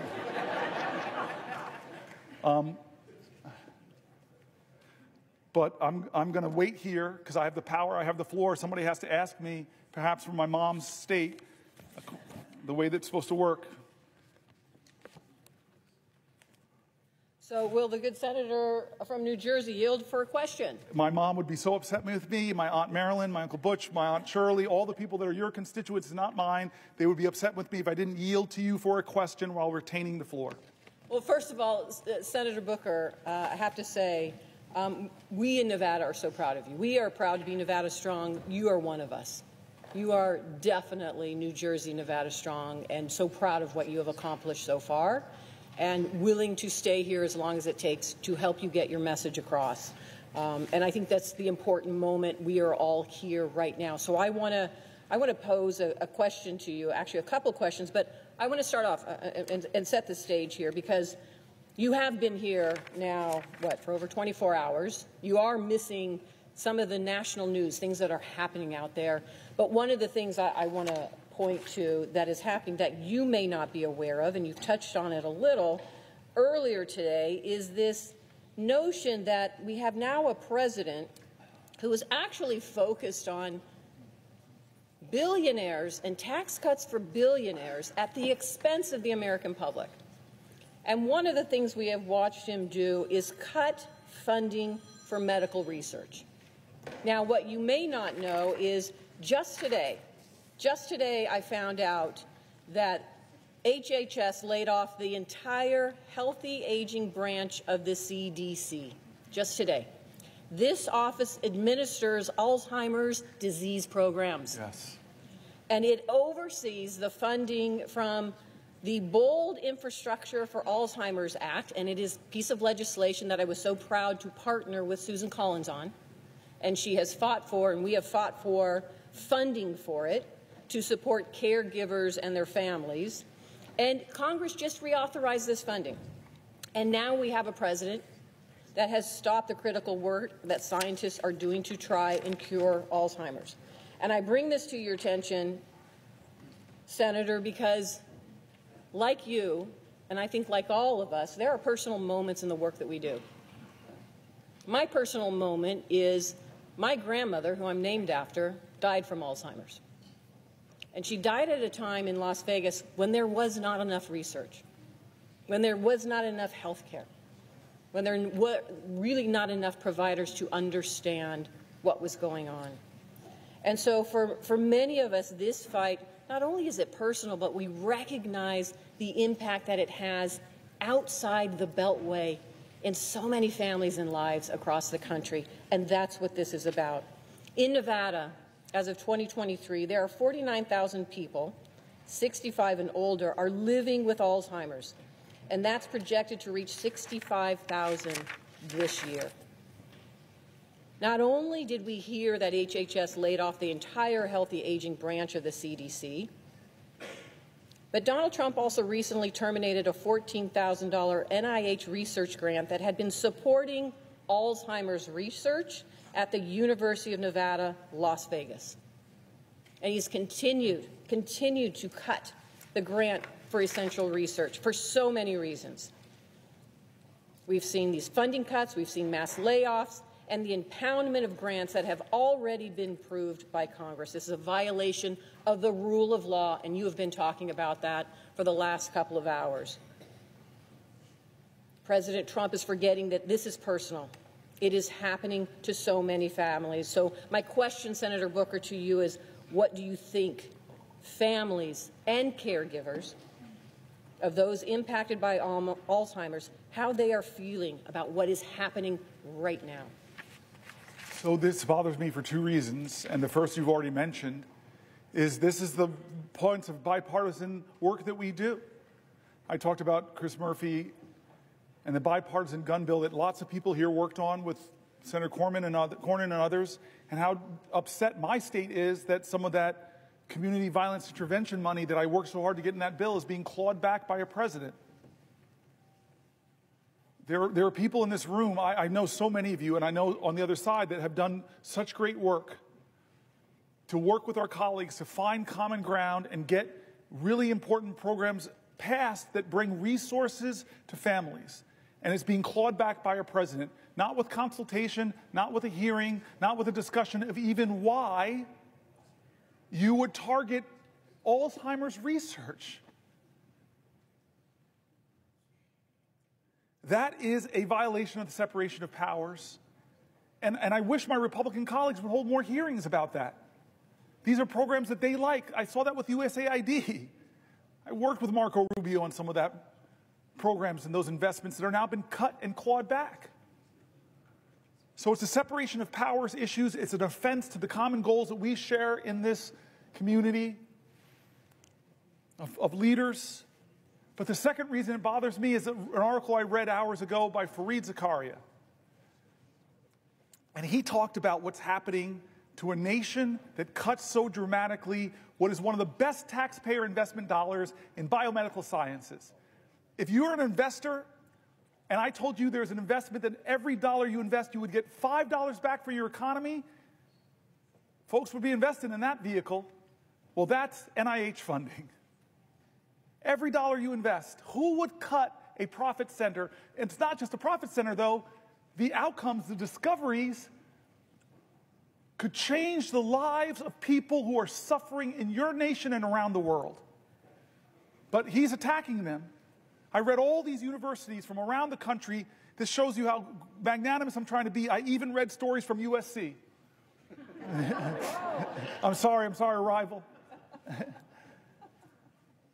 That all of these universities are cutting their postdocs, cutting their PhDs, cutting the lending, because they don't know, as Donald Trump threatens, the direct costs they're stopping. And Fareed Zakaria said so painfully to all Americans with Americans' pride, as we are doing that, China, who, when they had that Cultural Revolution, they first went after their universities.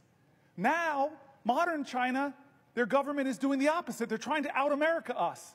They're massively increasing their investments in scientific research because they know if they get ahead of us on quantum computing, all of our subs can be located. And God knows what could happen. They could, any kind of cryptology they could break. They know if they get ahead of us on scientific research, the power and advantage it will give them, so they're doubling down. But what are we doing in America? We're tolerating a president that is cutting the funding that will predict who defines the future and what values will define those futures. Will they be democratic values, or will it be the values of the country that's competing with us to beat us, and right now we're giving them a head start? And then the final reason that question bothers me is because my father died of Parkinson's, and he had Parkinson's-related dementia. And I know what that's like. I know the pain families are enduring. I remember the time that my dad and my mom, we were in the movie theater, and my mother just shook my world. She was in Georgia. And so many people here in this room have had the same experience. We're in a movie theater, and my mom leans over to me and said, "You need to take your dad to the bathroom." I never imagined the years of my dad as a 2-year-old and 3-year-old taking me to the bathroom, that one day I'd have to take him. And so in this Atlanta movie theater, in the middle of a movie, which I was like, okay, it's time for me to do this ritual that so many families know. I pick my dad up, who's shuffling with his Parkinson's. I'm not seeing any light in his eyes that he's there. I'm just letting him hold me, and he's shuffling into the bathroom. And then we get to a public bathroom. His hands are shaking. He's standing in front of the urinal, and then I realize I got to unbuckle this man's pants. So many families know this, and my ego, I'm sorry, I was leaning over and I'm saying, wait a minute, I'm in a public bathroom, leaning over, I'm buckling another man's pants. Please, please, God, don't let somebody come in. And as if God heard my call, someone walked in. And I hear the person walk, and I'm like, just please keep walking. Go into a stall, please keep walking. And then suddenly I hear the feet walk past me and stop. And then the man turns around and says, "Oh my God, Cory Booker." And then I look up at my dad, and I see the clarity in his eyes. He is 100% there, and he's grinning and loving my mortified embarrassment. Alzheimer's is devastating so many American families who are watching the loved one of their lives diminish. And we're cutting funding. Donald Trump is cutting funding, democratically, bipartisanly approved. So forget the separation of powers. It's important. It's so important. If that doesn't get you, then maybe think about the competition with China. If that doesn't get you, those two don't get you, America, then think about the millions of Americans struggling with Alzheimer's, the struggles it does to those families. This is a moral moment, America. This is going to define the character of our country for years and years to come. Has the Senate called a hearing on your bipartisan funding, Senator? No. Have we done our oversight responsibility? Have we checked, as I read from the Federalist Papers, as our founders wanted us to do, is to check the executive, be the check at the executive that balances our governmental powers? No, we're not checking that executive. With Signalgate, I have heard from Republicans that serve in Congress, of the 535 with us, I know other colleagues here have heard, they're mortified. You talked about that. Mortified about that. And again, it's not partisan. The Biden administration made foreign policy mistakes. Obama made foreign policy mistakes. Reagan, when I was growing up, I was hearing about the Iran-Contra scandal. So I'm not going to be one of those peoples that the pristine, perfect Democrats. We've made mistakes. We've made failings. We've let the public down. We have some reckoning in our own party that we're working on right now. But that doesn't say that you should just be one of these people that says, well, Biden did it. No, you should be a leader of character that says there's something wrong here. And in fact, it could point to real problems in the national security of our country. And the laws that we established. One of those laws is very simple. You're supposed to preserve records. How can a signal chain that disappears not be a violation of the law of this land? Is there a hearing on that? Head of the Intel Commission, not a hearing at all. Where are the checks and balances spelled out in the Constitution? We are derelicting our duties here in the Senate. We really are. And the consequences of that is the very national security of our country. How many times do you think this was the first time they created a signal chat? Or is this a pattern of practice? You're a really rational man. I keep looking at you, Mark. You're my leader on these issues. Or Jack Reed. No, this indicates a real problem, and the Senate, the United States Senate, should get to the bottom of it.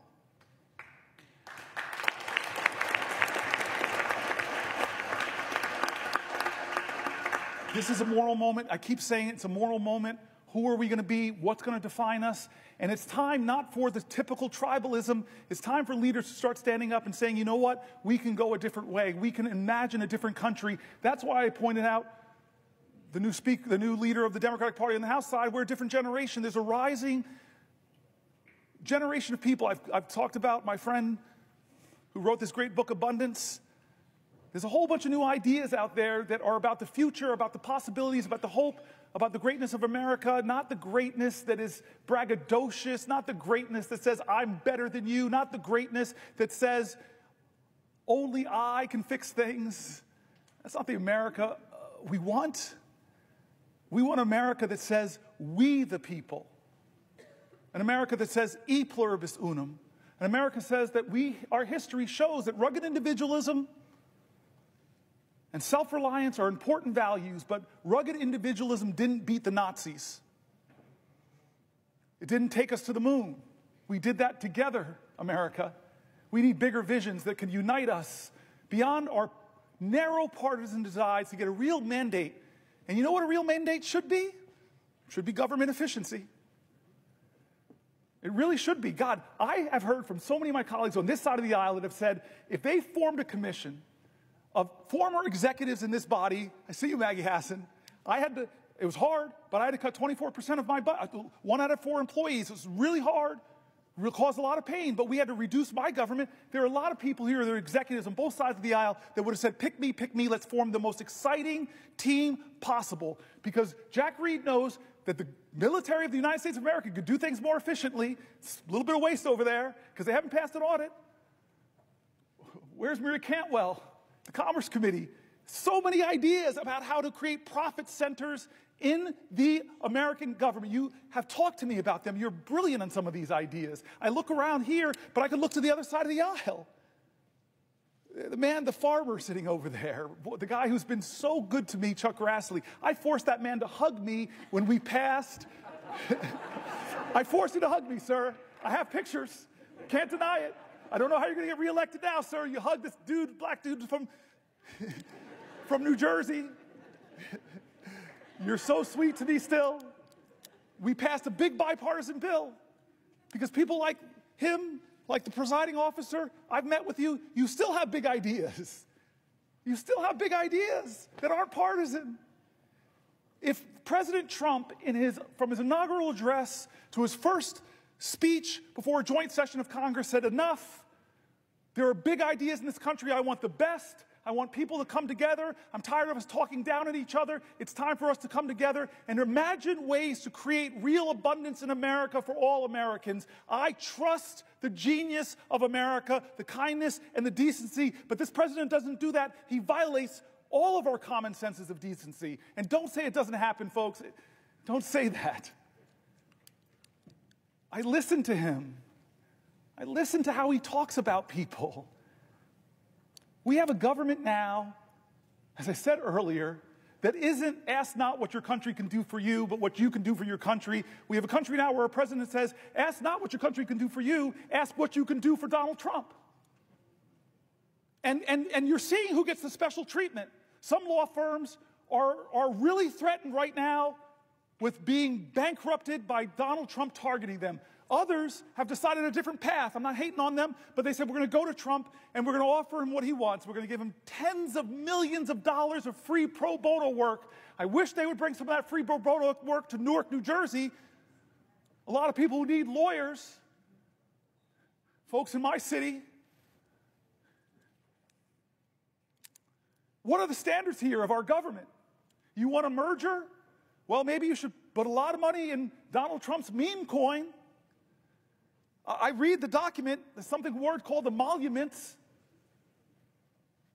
And we sit by and act like, oh, no big deal. He's made millions and millions of dollars from who we don't know. We haven't held one hearing of oversight to know who is giving him millions of dollars for that meme coin. Is it the Turks? Is it the Saudis? Is it the Chinese? Is it the Russian oligarchs? Do we know? Should we know? Yes, America, stop falling into tribal lanes and closing your eyes to things that should not be normalized. Why are we normalizing these things? They're wrong. They're patently, on the face of it, is wrong. If you use signal to discuss a military attack, the time of the attack, the weapons that are going to be used, and you do it on a commercial app and decide to include a reporter, there should be accountability. Am I crazy?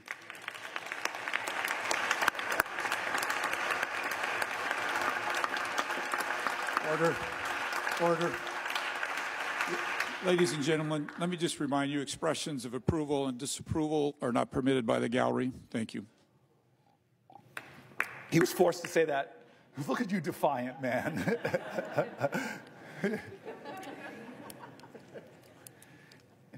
The Senate and the House should be checks and balances on the President of the United States. The Senate and the House should not allow business as usual in this moment when the President is insisting that no one has the power to check and balance it. When a judge does it, when a judge decides on the soundness of his legal observations to have a ruling, and then the President of the United States doesn't appeal the ruling like most people kind of do, but starts to drag and insult and threaten that judge with impeachment. And some people, astonishing to me, in our government said, oh, that's right, we should impeach this guy. That's not a question of left or right, that's a question of right or wrong. We're normalizing this behavior. We're letting him do things that Republicans and Democrats should say together are wrong.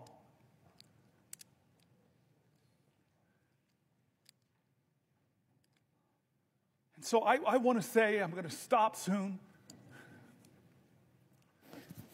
Well, for a question? Oh, yes. God bless you. I will yield for a question while retaining the floor. Thank you. I want to start, before I get to my question, with just saying how proud I am, how proud we all are of you. And I think I'm old enough to remember Strom Thurmond's filibuster. I can remember being in high school and seeing the news every night and the reporters coming from the steps of the Capitol because they were filibustering the Civil Rights Bill. And what I'm proud of is that your focus on democracy and the opportunities that democracy opens up for all of our rights, in my mind, cancels out what Strom Thurmond did to prevent African Americans and others from getting the rights they deserve in this country. So I'm proud of that.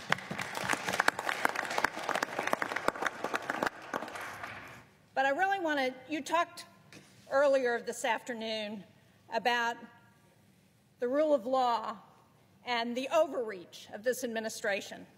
And as part of that, you went through a litany of agencies that Congress had established that this president is trying to take away. And I just wanted to point out that, and you mentioned this earlier, one of those agencies that Congress established is the U.S. Agency for International Development.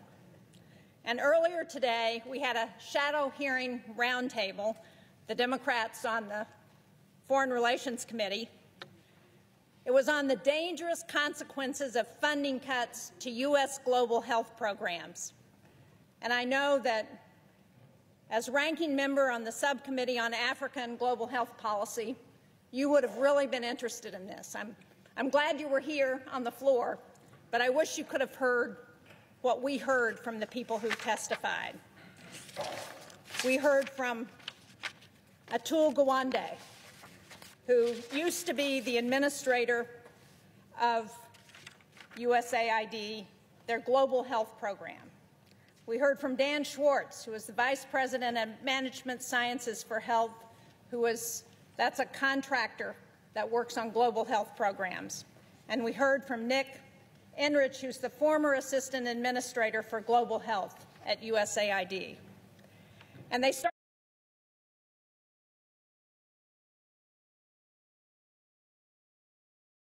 PEPFAR has saved more than 26 million lives.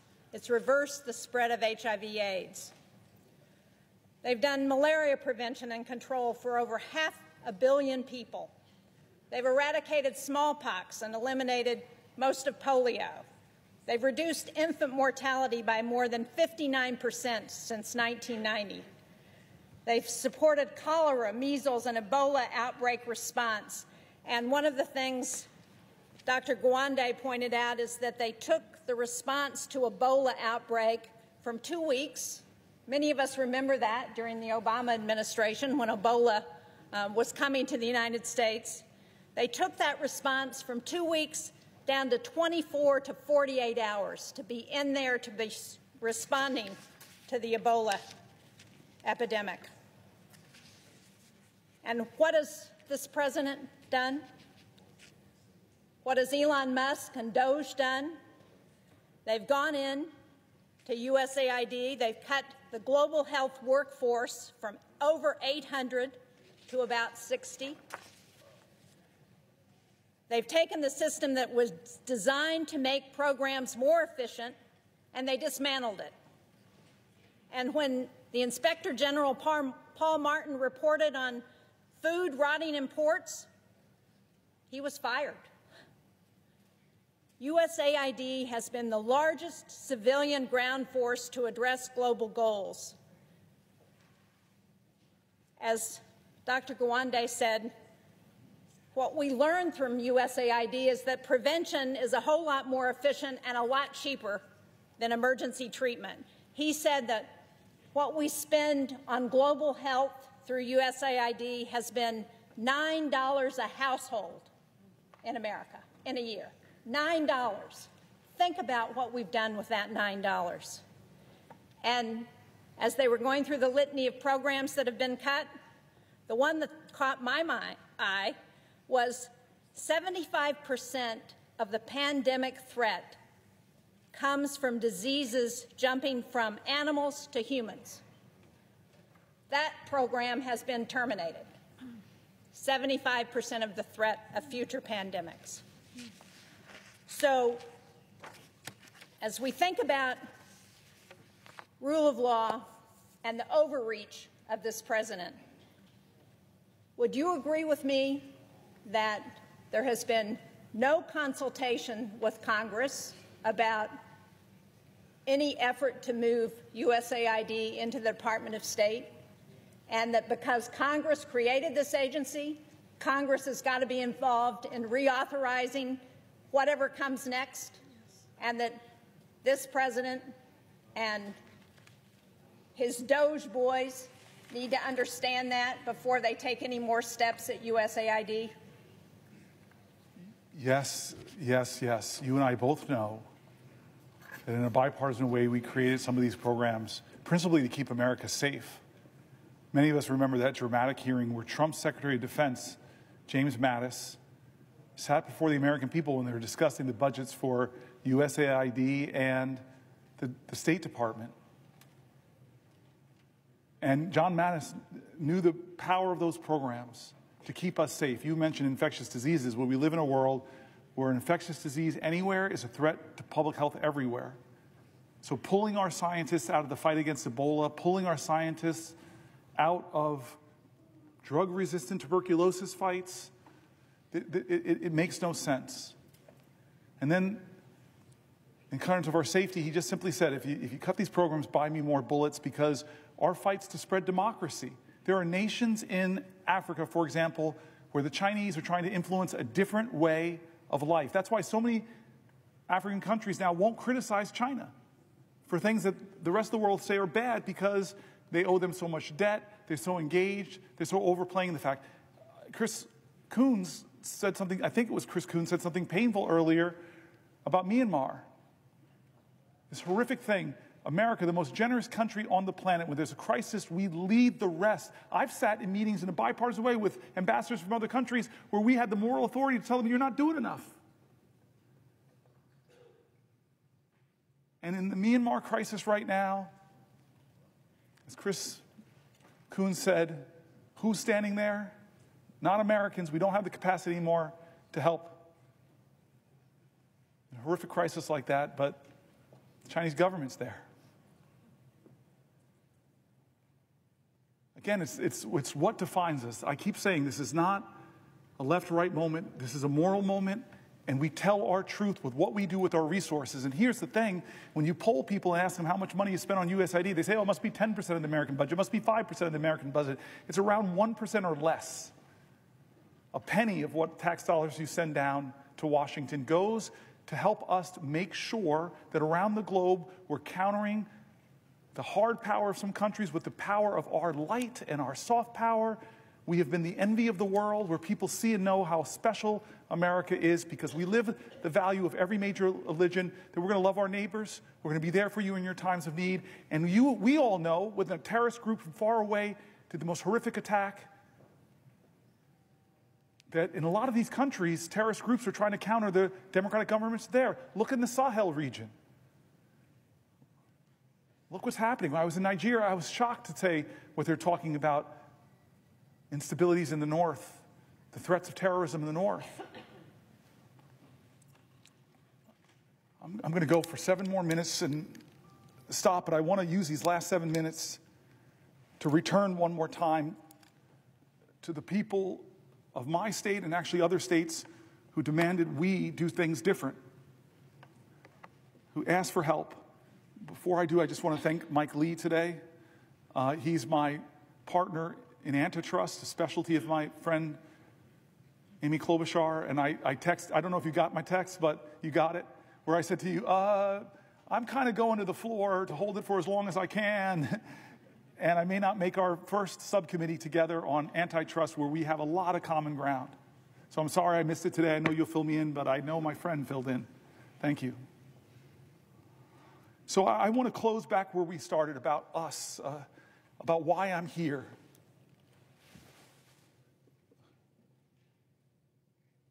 I believe that there is an urgent crisis in our country that we are not talking about. It's not a left-right crisis, it's a right-wrong crisis. It's a moral moment, and again, in America, that's going to define our character, about who we are and what we stand for. There's a threat to the bedrock commitments we've made to each other as a country. People are threatening that bedrock commitment of Social Security. They're calling it a Ponzi scheme. They're making up absolute lies about it. When I read American after American who said that that is their lifeline, that told stories that if they don't get their Social Security payment or they get caught up because nobody's answering their calls, if the rural Social Security office, I read states, red and blue, where they're closing Social Security offices, if I now have to drive not 100 miles, but 150 miles at 93 years old, it doesn't quite make sense.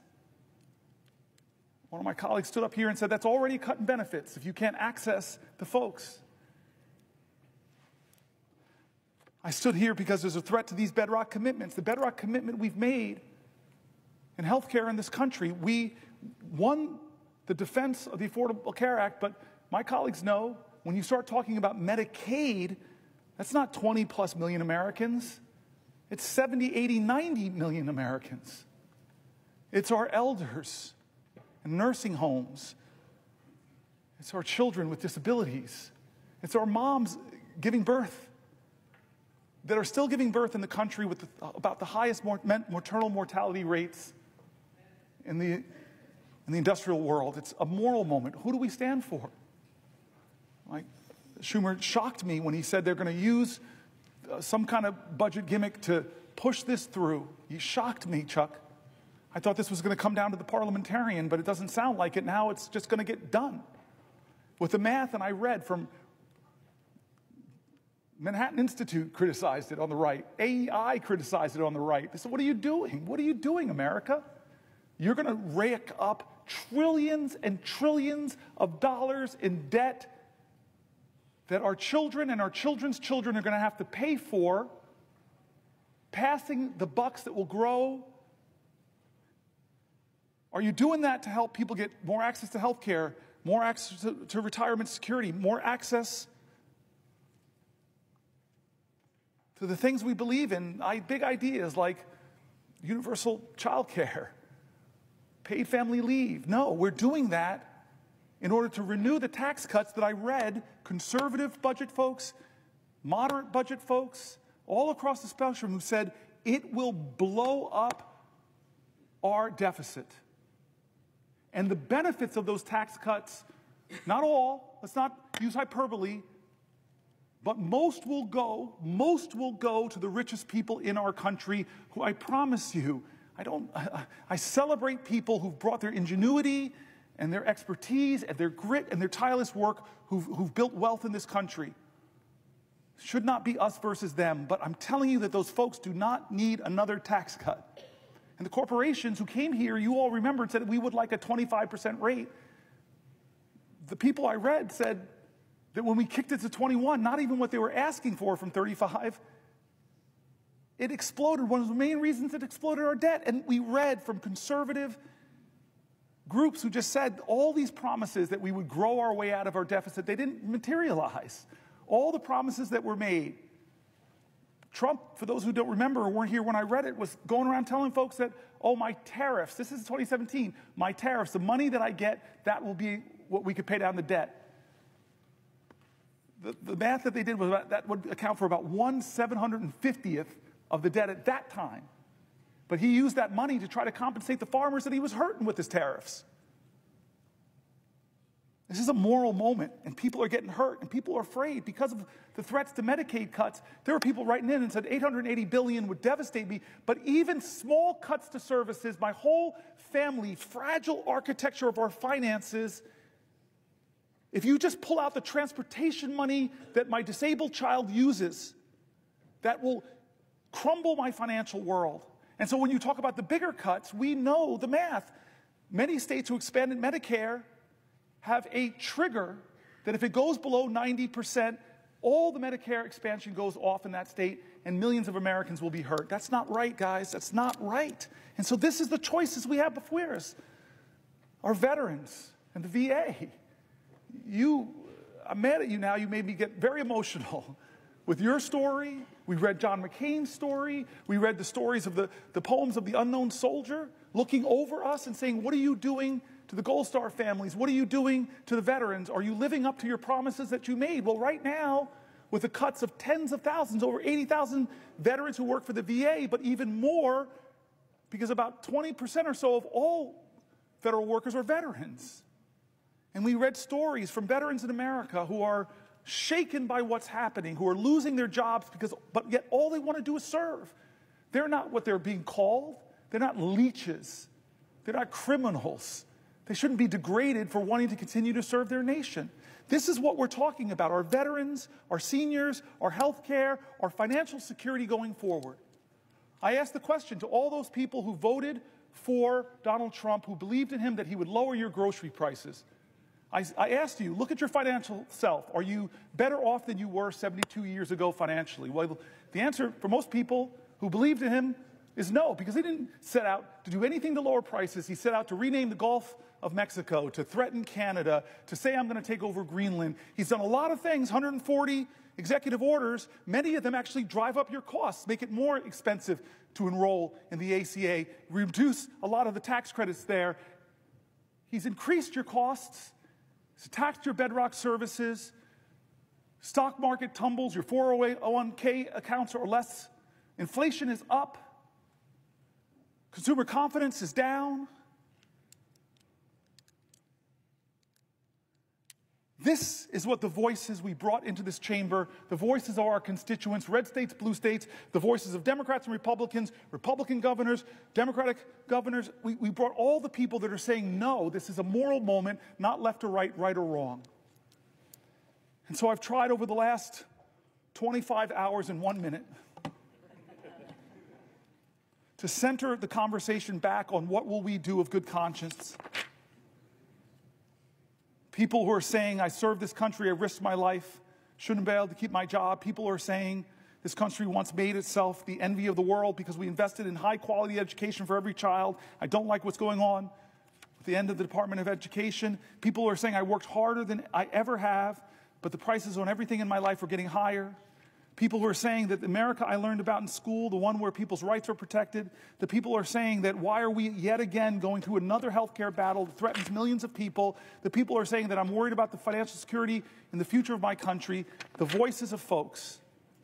And so I end by saying simply this, where I started was John Lewis. I don't know how to solve this. I don't know how to stop us from going down this road. Chuck Schumer's now told me that they're greasing the skids to do these things. I'm sorry, but I know who does have the power. The people of the United States of America.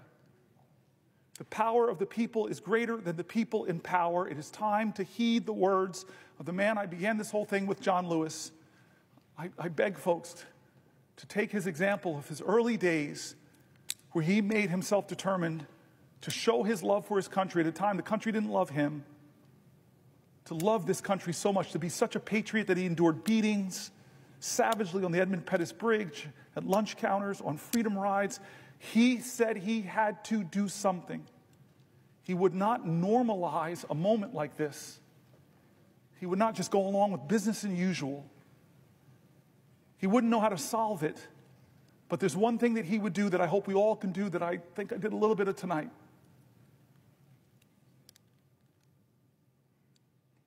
He said for us to go out and cause some good trouble, necessary trouble, to redeem the soul of our nation. I want you to redeem the dream. Let's be bold in America, not to mean and degrade Americans, not divide us against each other. Let's be bolder in America with a vision that inspires, with hope that starts with the people of the United States of America. That's how this country started. We, the people. Let's get back to the ideals that others are threatening. Let's get back to our founding documents, that those imperfect geniuses had some very special words at the end of the Declaration of Independence. It was one of the greatest in all of humanity declarations of interdependence. When our founders said we must mutually pledge to each other our lives, our fortunes, and our sacred honor. We need that now. From all Americans. This is a moral moment. It's not left or right, it's right or wrong.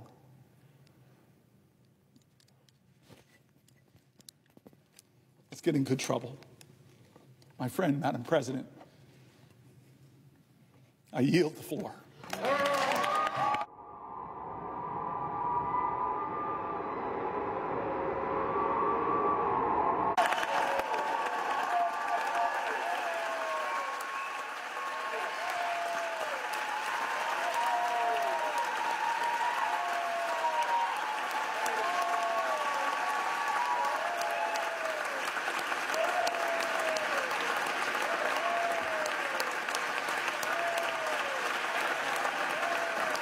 Madam President, thank you to the pages, thank you to the parliamentarian staff, thank you to the clerks, thank you to the doorkeepers. There are so many people that make this place special. I kept you up all night, kept you up 24 hours. I just want to say thank you. Thank you, everybody.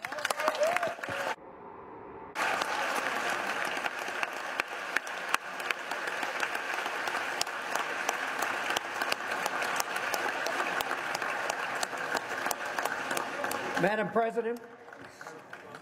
Madam President.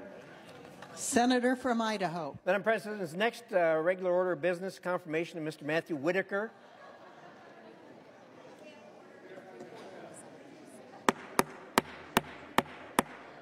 Order in the Senate, please. Order in the galleries.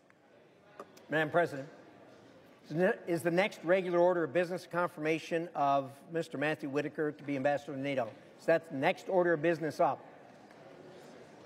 It is. Thank you. I'd ask unanimous consent that myself and the senator from Iowa be permitted to speak each 3 minutes, and immediately upon conclusion of that, we proceed to the vote on the confirmation. Without objection. I yield the floor to the senator from Iowa. There will be order in the Senate. There will be order in the Senate.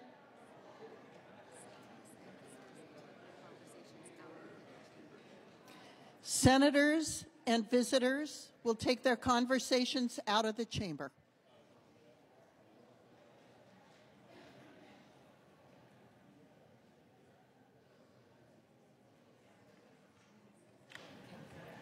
The senator from Idaho. Thank you. Excuse me, Iowa. Thank you, Madam President. And today I rise in support of the confirmation of Matt Whitaker to serve as the next United States ambassador to NATO. Matt is not only a proud Iowan, he is a dedicated public servant, an accomplished leader, a loving father, and a very, very dear friend. Matt was honorably served. He has honorably served our state and our country as the U.S. Attorney for the Southern District of Iowa. In private practice,